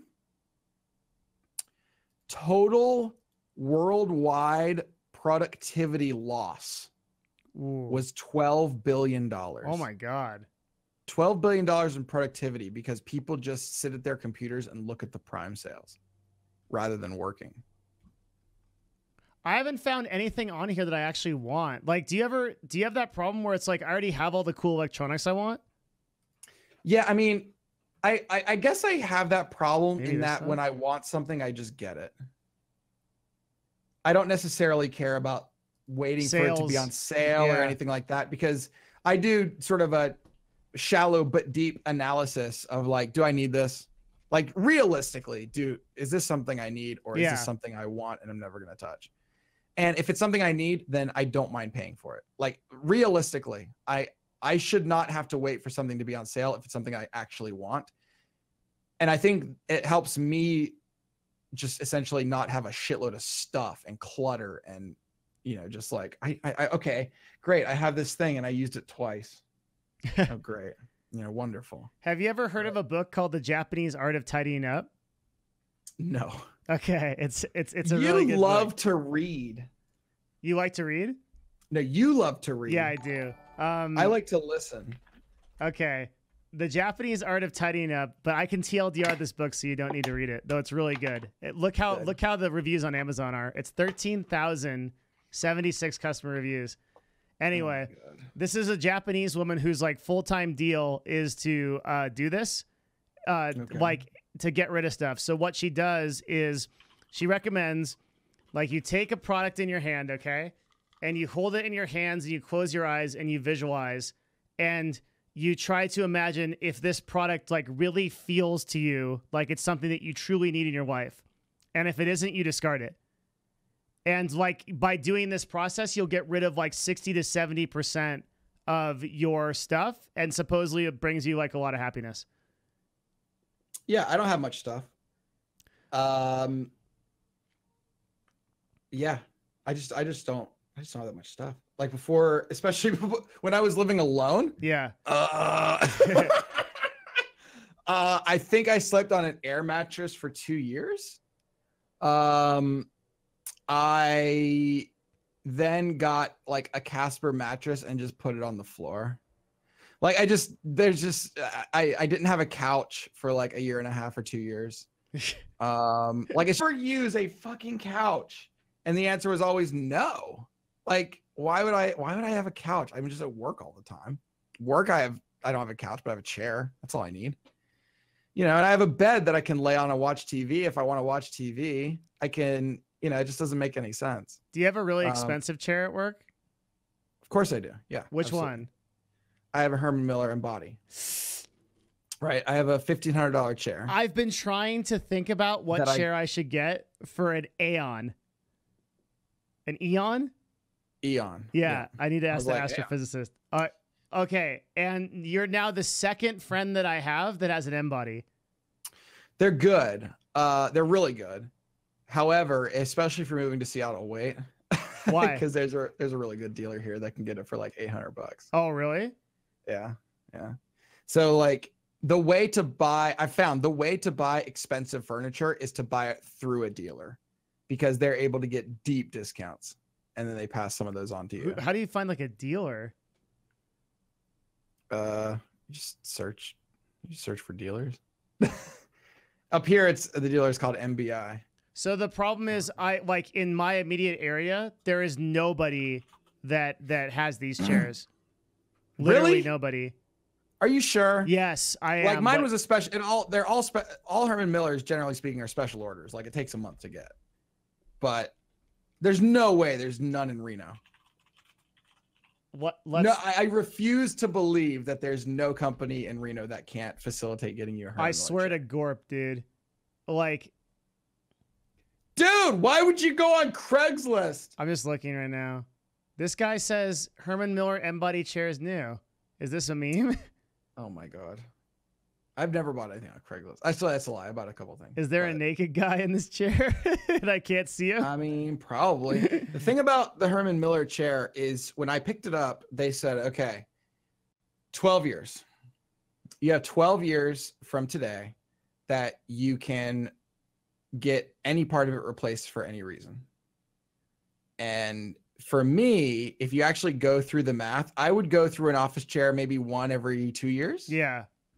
Herman Miller ends up being cheaper, right? Because I asked, can I literally stab the chair with a knife and bring it in? They said, absolutely. Yeah. And they'll replace it. So fuck yeah. Like for me, then I actually did it because it ends up being cheaper. In fact, last year I got the arm pads replaced because they were getting a little bit worn. Mm-hmm. And I was like, I don't like it. And they're like, okay, sir, we'll switch it out. And that's what they do. Did you find anything in Reno that might be your meme? I mean, okay. Contact a dealer. Reno Furniture? Reno? Herman Miller dealer? Reno 911, Reno, Nevada. Yeah. Yeah, Reno, Nevada. Do you say Nevada or Nevada? It's Nevada. You had it right. Yeah. Hell yeah, I got it right. I'm going to send you their link. They're here. This man Copy. who might skin me Paste. alive also is selling chairs on Craigslist, but let's see. There you go. Wait, what is this? That's their website for a place literally in downtown Reno. How do you know they do Herman Miller stuff? Because it says Herman Miller on their website under products. What really? Really? Yeah, it's there. I Wait, promise you it's there. But does that mean they have I gotta call them, right? Did they have M bodies? You should go. 100% you should go, because they obviously they want to sell you an embody. There's an embody right here. Yeah. They obviously want to sell you that because that's the most expensive chair that Herman Miller makes. Yeah. But you should also sit in an Aeron, and you don't even have to go Herman Miller, but you should sit in a bunch of their chairs, because this is a kind of place I'm sure that has a showroom, and you can sit in it, and they show you all the fabrics, because you'll obviously, with a chair that's this expensive, you get to pick your colors and fabrics and wheel types and all that sort of stuff. This is in Reno, my dude? Yeah. Do you know what you've just done for me, if this is true? Where is this place? I don't know. I literally Googled it. Reno. It's right next to something called Century Riverside 12 Theaters. Oh, Sev! Have you ever heard of them? Yes, this is so close to me, relatively. How did you find this? This is the kind of thing where you go, but you have to, it's an experience, right? Take your fiance, have some fun, go in there and just look at like everything in there is stupid expensive, right? Just realize that. And then after you're done looking, be like, yeah, can I sit in some Herman Miller chairs and, see if I like them and stuff. And then ask, and then what you ask is what is the best deal you can get me on this chair? Right. It's not what is the price. It is, what is the best deal you can get me? Because they're just a dealer, right? They make commission, right? They're commission on top of a sale. And so the real question isn't how much it costs. It's what kind of deal can you get me? I'm going to this shit tomorrow, but you said it takes like a month to get a chair? Yeah, because it's custom made. I mean, yeah. Mine, now I got jet black all across it with some cool looking wheels. But like, if you wanted a white, maybe you want the spine of it to be white and you want the fabric to be red, or, whatever you want. They have a whole bunch of, there's a whole bunch of options. Dude, chat just cracked me the fuck up. Knights is like, tomorrow you better be back to stream before 2, nerd. You're damn right. Oh God, that was a 10 out of 10 meme. You are damn right. I agree. I could not agree more. It feels good. It's a cool chair. It's, for me, I'm really tall. And so it just barely is tall enough for me. How tall? So I feel like you for are sure. tall. How tall are you? I'm 6'3" and Holy a quarter now, shit. because I lost a quarter of an inch from surgery. Wait, what surgery? I had back surgery last January because I had a heavily herniated disc. I remember and now. I can't feel my left leg and all that stuff. Mm-hmm. Which, interestingly enough, yesterday might have re-herniated. Really? Yeah, it hurts pretty bad. How did you injure it in the first place? I remember you told me, but. Well, I did 20 years of high impact martial arts. Right. Yeah. Okay. So that'll do it. Eventually your body breaks down after you do that for a while, and then you become super not active. Right. So now I'm just in the process of trying to get a little bit more active. And unfortunately in that process, well, fuck. But the M body has helped you a lot. The embody helps me. It helps me maintain good alignment, basically. So it's a supernatural alignment, and it provides good pressure. Like, I think the thing I really like about it is the spine. Mm-hmm. I was just tightening my girder, if you will. The spine of it is super cool. Like, if you actually look at the back of one of the chairs, like, it's got like 100, probably not 100, like 80 pressure points. Yeah. That it keeps consistently pressed in. It is all plastic, and it's like, wow, I just paid $1,500. Well, okay, I paid $800 for plastic. Mm-hmm. Yeah, you did. But I mean, the base of it's all metal and stuff, but the back of it is plastic. But it's like, I feel like that is the right material in this case. Damn, I wonder if these guys will deliver this to my house and stuff. They do. So most places. So now you're going outside of Herman Miller and you're going much more towards the dealer. Most dealers will deliver it, but it's usually like $100 fee. Yeah. Actually, here, I'm going to link you this. It's like $100 fee. For me, I just went and picked it up and put it in the back of my car, but I have a larger car to do that. Oh, I'm going all black, my dude. But you see what I mean by custom? It's just a lot of custom. With different price categories, of course. So there's some that are more expensive than others. Yeah, this is crazy. Blah. Dude, I don't think I could get this thing back in my car because it's already assembled, right? It takes like a fucking like structural engineer. When I went to the warehouse, the box they pulled it out of, they literally pulled it out fully assembled. Yeah. Like they get it in a box 100% assembled. I guess I could strap this bitch to the top of the Subaru that Vix has. I could like. I got it December 28th, 2015. My total cost was $781. That's insane. And off the Herman Miller website, you're paying at least $1,300. At least, yeah. Yeah. I'm literally looking at my invoice right now. So you actually got a 50% discount on it. Yeah, looks like it. So let's see. Herman Miller, I got all black with a few options, looks like.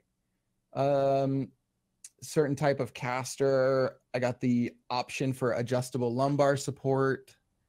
A few other things apparently. And yeah, the price was $781. Done. Dude, you just changed my life. You don't understand. My stream can tell you, I've been thinking about this for like 2 months. I've never had to take it bringing apart. People so on the show, like, wait, what? Yeah. So I guess the thing is, like, whenever I got these arms replaced, I had to take it to them, and then they replaced it, and then I got it back. Like it's not something where they just give you new arms, because I don't know how you even would take these off. Honestly, I actually can't find a bolt. I'm sure there is somewhere, but I don't know where. Fuck that. It's their job, right? Yeah. It's one of these things where it's like, that's their job, right? It's just like hiring a cleaner, right? Fuck that. I don't need to know where cleaning supplies are. That's their job. They bring them, right? Yeah. It's not my job. They might just give you another chair or something. I don't know.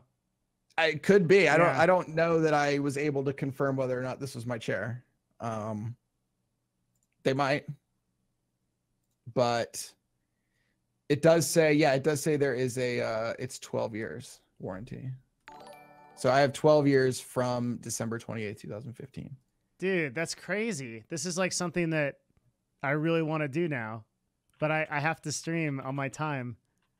I better go Well, you early. do have to stream. Yeah, you have to fit, and this is where you have to be realistic with the time that you stream, right? You got to also live. You got to be able to live your life. And so the question is, when can you realistically stream to where you can optimally also live your life? You know, if you need to makes go to the so doctor, much sense right? to stream in the mornings then, because like if you're waking up and you're not eating yet, since I do the intermittent fasting thing, and then I'm done by like 2 p.m. Even if you run an 8-hour stream, and then like you have all day and most of the night to do whatever. Mm-hmm. Holy dude, I gotta rethink my life. I mean, you don't have to do that, but you should consider just what's going to fit in your life. I don't think you should change your life for streaming. I think that you should figure out a way to fit it in. It definitely fits. You just have to figure out where it fits. Yeah. Where it fits the best. Like, for example, what if you need to go to the doctor? Right? When do you go? When is the optimal time for you to hit the doctor or get your blood work, right? You do a lot of blood work. Yeah. So like, when is the optimal time that you would go do that, right? Is that something that you're willing to wake up early in the morning for to get done before your 2 o'clock stream? Or is that something where you would rather end the stream on time and then go and be in rush hour traffic and all that kind of stuff? Like, you just have to think through this stuff like that. Yeah, I get it. Mm-hmm. Like, for me, it just makes more sense in the morning because I have all my meetings and everything in the afternoon. Like, that's just when my work ends up being. So for me, that's just how it works. Well, most of gaming doesn't really start till like 12 p.m. Like esports, at least, didn't like start till like 12 or 1 p.m. Sure. Yeah, like that was when business like started going, was like 11 or 12 p.m. PST, until we got acquired by Madison Square Garden, and then it started at 6 in the morning, and I was like, oh, this is good. Let's see. But not. Here's their service thing. Boom. But if you And buy yeah. from a dealer, is this still relevant? Oh, totally. Absolutely. I mean, the dealer is the middleman, right? You're still buying from Herman Miller. So you're only going to the dealer to get a deal. The dealer is what allows you to interface with Herman Miller. Well, Like, no, they're because the you can order this chair directly off their website. But They'll they're send the it to you. professionals allowing you to they're basically better salesmen than Herman Miller is. So like Herman Miller doesn't have a large number of like tons of salesmen, right? That's what they rely on dealers for. Yeah. It's kind of that kind of. But what I'm economy. saying is, why not just order one off the website then? Oh, it's more expensive, right? Dealers get benefits. Yeah. There's a benefit to going to a dealer and having dealer service. Got it. So the reason you go to a dealer is to get a deal. Yep. Okay. Okay. Like, it is 100%, which is pretty. It is pretty incredible that it's 100% Herman Miller. Like the only things that they don't. I forget. There's a few things that they don't have warranties on, but it's like normal wear and tear, right? That doesn't count because, well, obviously, that's going to happen. But yeah, I mean, it's a pretty good warranty. I'm going to do this as soon as I can humanly do it. I'm going to call this store. I don't even know if I can contact them. That's crazy that you found this. This is insane. I mean, I didn't find it. I just wanted a good chair. And what I did was I actually went to the dealer first, and they had me sit in like 10 chairs. And I was like, this is the one for me. You know? And that's totally what you should do. And you should also just like ask, like, how much does that ottoman cost over there? And you'll be blown away. Like, it's insane. It's absolutely fucking insane. The thing about these companies is what they usually do is they're used to furnishing things like schools and universities and like big conferences. Oh, and like, okay. you know, that's what they normally do, right? Mm-hmm. So what they're doing when they order a Herman Miller chair, they're usually ordering 100 Aerons. Right? Oh my God. So that's how they get the pricing that they get. So I'm like small potatoes then going in. Sure, but they still want your money. Yeah. So like normally speaking, they're ordering mass bulk quantities of stuff and they're brokering that so that you don't have to deal with Herman Miller. Got it. However, essentially you take advantage of the fact that they do that by being a single person only wanting one thing. You can take advantage of that price scaling, if that makes sense. Yeah, it makes perfect sense. I just can't believe these people are here. I'm like I'm gonna flip out, man. I gotta go to this place. I could not think of a major city that wouldn't have a furniture dealer. Like every city has a company in it. Yeah, I just never thought to look for a dealer. I would look for stores that had Herman Miller in them, and there was none, right? Like there's no. Right. Yeah, but this is an actual showroom that sells them. Yeah, I never saw that. I mean, it's like selling cars. Anything that's expensive is always going to have a dealer. Mm-hmm. It's the same reason that Ford doesn't have Ford stores, right? They have all independent dealers. Similar concept. Oh yeah. It's also why, I mean, like Ford, if you go to purchase a new Ford or a used Ford or whatever it is, they don't make money on you, right? The dealership itself rarely makes money on the actual car. Yeah. They might make a few $100, but most of that money is going directly back to Ford. Where they get you is in the service, right? That's where they make all their money. They make all their money is when you have to come back. You know what I mean? In most service places are privatized also, right? Or are there? Yeah, but I mean, like when you go to your local Ford dealership, right? You go to your local Ford dealership. It's privately owned, but they sell Ford cars, and they're paying Ford almost everything that you pay them on the car. Okay, yeah. That makes sense. And then where they get you is, you know, when you go buy a car, they're like, would you like to prepay for an optional service package? And would you like an extended warranty, right? Those things are where they make their money. They make their money on the flip side. They make their money when you need an oil change or when your transmission goes out or anything like that. That's where a dealer makes their money.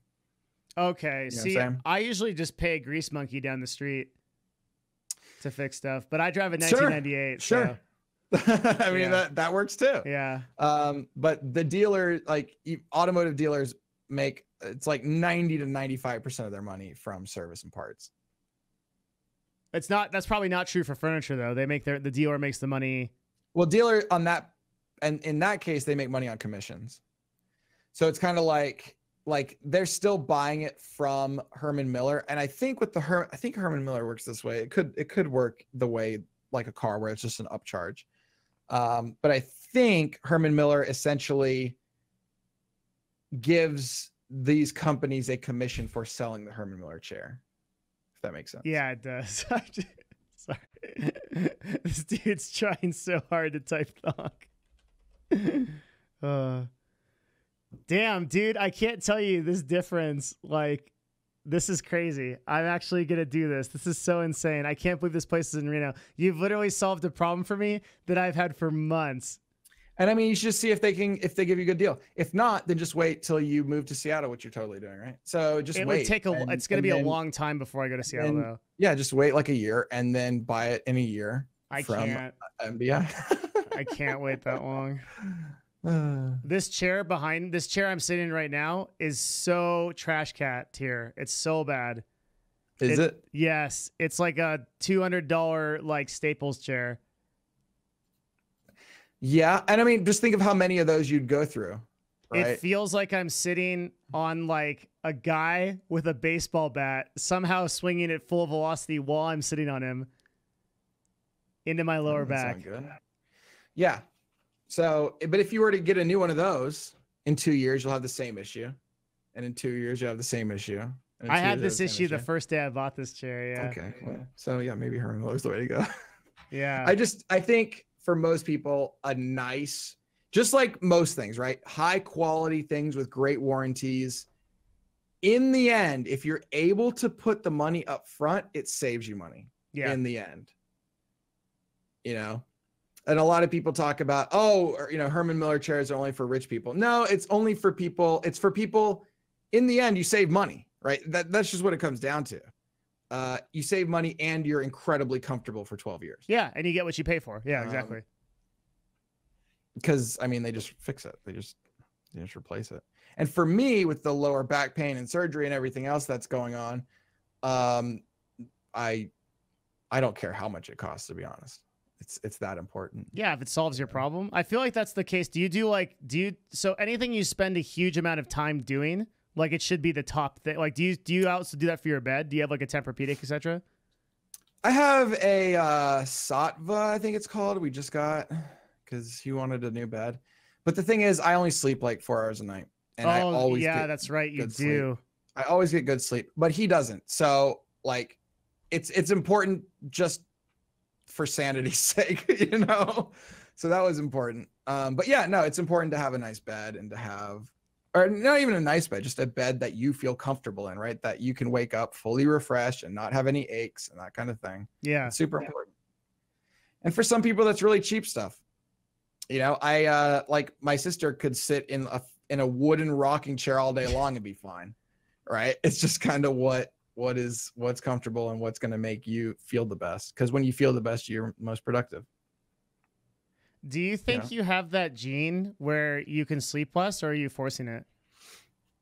Oh, I'm not forcing it. I just wake up. Because there's a lot of I just read some studies about this. We were doing this on the stream where apparently like the number of people that can actually have that one express gene who can sleep for like 4 to 5 hours a night it's like statistically represented as less than like it's like less than like below 0%. It can't be below 0%, but it's like what? It's statistic. There's a phrase in statistics, you'd know this, where the number is so low that it's statistically not representable. Okay. Does that make sense? Or am I talking out my ass? Sure. Yeah. It's basically you're saying statistically insignificant. They pulled up a lot of people that were supposedly able to do this, like Bill Clinton and like a lot of people that were sleeping the 4-hour nights, and found that like their rates of like Alzheimer's and stuff was like way higher than like normal people. Oh, great. Well, thanks. Awesome. Well, no, but you might have the express gene. I don't know. I mean, like, I think so. Okay. Scientifically speaking, when something is statistically insignificant, it means it is less than a 5% chance. I don't know I mean, I'm assuming that it's probably less than 5% of Way people. less. Yeah, it's well below 1%. Yeah. Yeah, It's like 0.000 something, like crazy. Like there's probably like if you run into 1,000 people, you probably won't find one that does it. They can do it.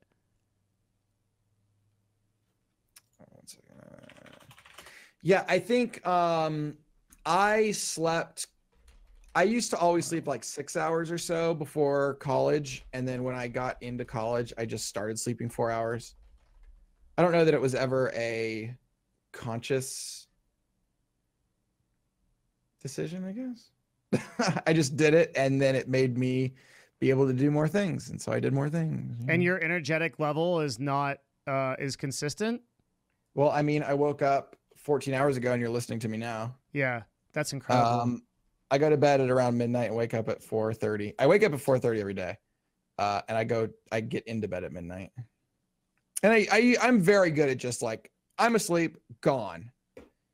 Like I know a lot of, actually, I don't know if it's true, but I would assume that most people, they lay in bed before they sleep. Yeah.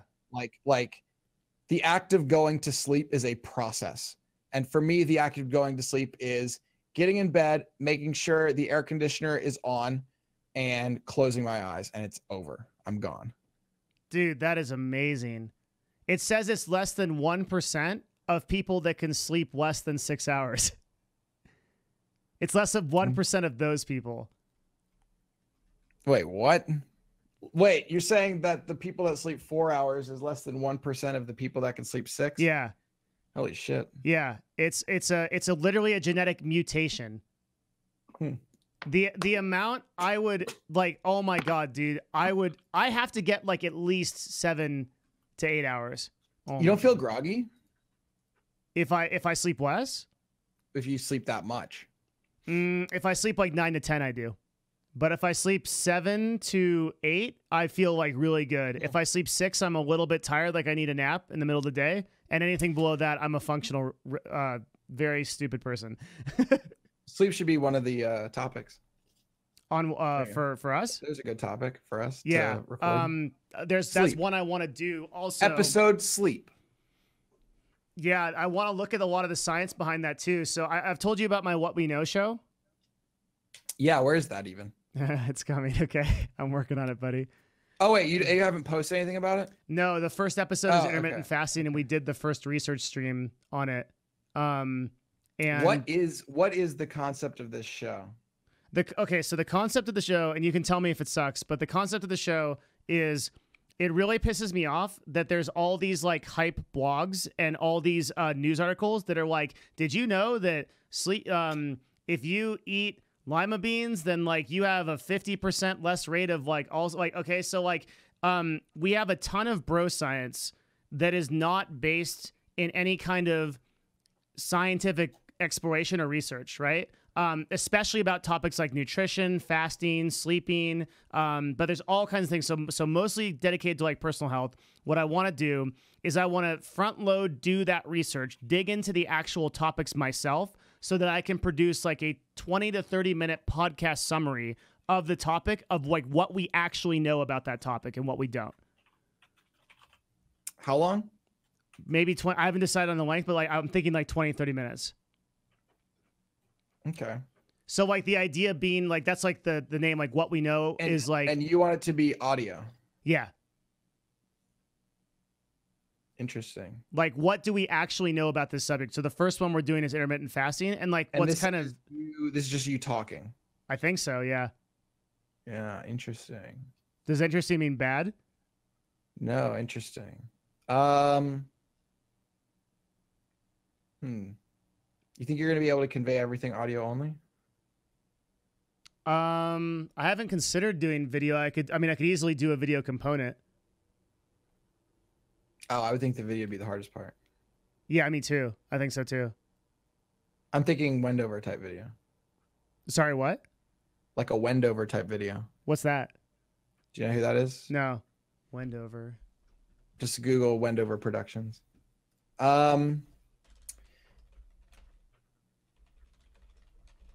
Yeah, I think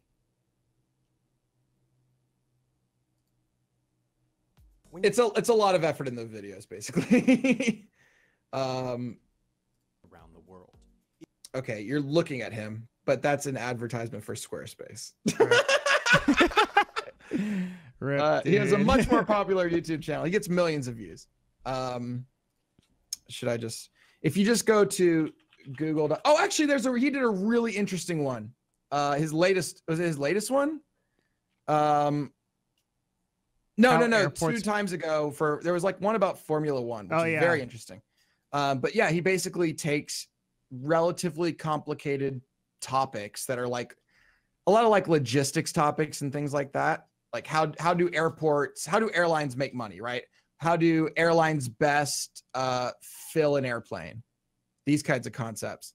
And he goes through, he uses a lot of stock footage basically. And he does like a 10 to 15 minute video describing in detail that one topic. You know what I mean? Yeah, this editing is doable. He's probably just talking over Formula One like footage. Formula One team. He's talking. Well, is worth over. No, he actually has an animator. Oh no, you're right. And he gets deep into it. But just having that graphical aspect, I think without that graphical aspect for him, I don't know that he can carry it very well as just an audio. So the problem I have with this is I feel like I'll never do it because it's so complicated for me to set up these systems to get to get like that. The podcast is something I can do, and maybe I can get like 10 episodes in and then be like, okay, I want to put a video component on top of this because I'm doing it consistently, right? Right. Yeah. But you shouldn't ever do the video. Like, why would you do that? Why would you do the video? Oh, I mean, I would need to pay for someone to edit it. You would bring someone on to do the video. Yeah, it'd be tough. Yeah. I don't think that'd be tough. You just have to bring somebody on to do it. Yeah. Okay. Like, I think you're right. I don't think that's much of a challenge. I mean, you have to recognize that there are people out there better than you at making videos. No. I already have a video editor. I already have someone for my YouTube who's amazing. Okay. Yeah. That's basically like he and I are working like together to do the YouTube videos. Yeah. Yeah. So then it totally makes sense to just kind of, that would be a very interesting way you could release them simultaneously, right? Yeah. You release the video the same time you release the podcast, and you have you're doing the same amount of work, right? For you personally, it's the same amount of work, and you have 2 platforms for exposure. Yep. That's really smart. Shit. That's really smart. I mean, I think with many podcasting platforms nowadays, you can even just upload a video and it will distribute it as audio and video and upload it to YouTube and SoundCloud and all the places for you. At least mine does that. So like, what program is that? It should be pretty, Libsyn, which is probably the oldest. Okay. Libsyn. But they'll definitely post it to anywhere you want it posted. And I assume all the new, it looks like shit and it's old because it is old. Mm-hmm. It's like the first podcasting platform that like made it big. But all the popular podcasts are on there just because they have the infrastructure to be able to support pretty much like anything. Does your podcast syndicate to iTunes and Android as well? Yeah, of course. Of course. It's just everywhere. How do your downloads on that? The Road Rage podcast? Yeah. It usually does like 20 to 30,000. That's really damn good. Yeah, and I haven't even made one recently, which I should probably do. Yeah. I just haven't had a long drive in a while, and that's when I do it, is whenever I have a long drive. Yeah. I really like the concept for that. Yeah, just talking shit while I'm driving. Yeah, it's so good. It's actually such a good concept. Out of my mind. I mean, it really does come down to boredom. So that's the idea that I had for What We Know. A big part of it was just to have that kind of syndication on so many other platforms that people would like hear of me there, right? So I'd be on like Android, I'd be on iTunes, I'd be in so many different places than I am now. Sure. Yeah. And a podcast is a great way to be everywhere because it literally syndicates everywhere. Yep. Yeah. Yeah, it's called the Road Rage Podcast. I don't know how many episodes I have up, but it's NSFW, so sort of. I mean, audio wise, yeah. Yeah, it's about as bad as you can get audio wise. Is it really? Okay, maybe not as bad as you can get, but it's not like it's hate speech or anything. Yeah. No But, way. It's know, just you when rambling somebody- about when shit. somebody cuts me off, I'm pissed, and I let you know that I'm pissed, and I let them know that I'm pissed. Like, yeah, it's just. And I actually did not know how bad my road rage was before I started recording it. Which Is it bad? Why, it was not named the Road Rage Podcast. Actually, the first episode when I listened back to it, I was like, "Holy shit, this is awful." So yeah. Oh, okay. I guess I'll name it that. That's actually a great name. Yeah. I think oh shit, look at the time. Yo, we always do this. I gotta I'm run. sorry. Okay. We gotta schedule this shit. Okay, I will. I'm sorry. Okay, I should have. I was like pulling you on for 5 minutes to explain it because I I'm know. too stupid to understand a graph, and then it's like 2 hours Okay. later. I'll So do now you get better. the graph. Sure. Let's put something together for like, oh, next week's a bad week. Let's put something, well, unless it's like Fridays or something. Yeah. But let's Fridays work for me. So Okay. let's okay, hey, see, this is called decisiveness, which is why I was crying earlier. No deadline. No deadline.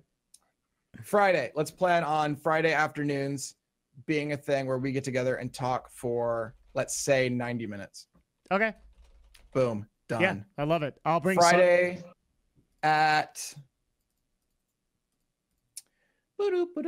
Friday at 3 p.m. All right, Done. you got it. 100%. I'll bring Chat next with one. We're Devin. gonna bring the dude on that I told you about. Perfect. Okay. Is that you wanted that to be a podcast? Oh, I don't know yet, but we can just do it on here for now. And All right, we'll do it there. yeah, Done. and then like if we want to make it that thing, we can do it. And I'm like happy to do those. But let's just do this like once or twice and see how it goes. And then like we can yeah, go totally. that way. All right, done. See how easy that is when you just have a date and a time. You just make a deadline. Yeah, that The was deadline actually pretty amazing. It doesn't matter what the deadline is. That's the key, because you can always change it. But the fact that there's something concrete is important. You know? Yeah.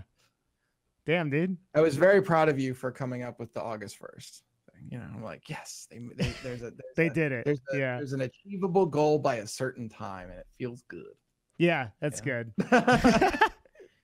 Okay, yo, love you. I'll see you later. I gotta run. Love you too, man. Have a good night. All right, peace out. Later on.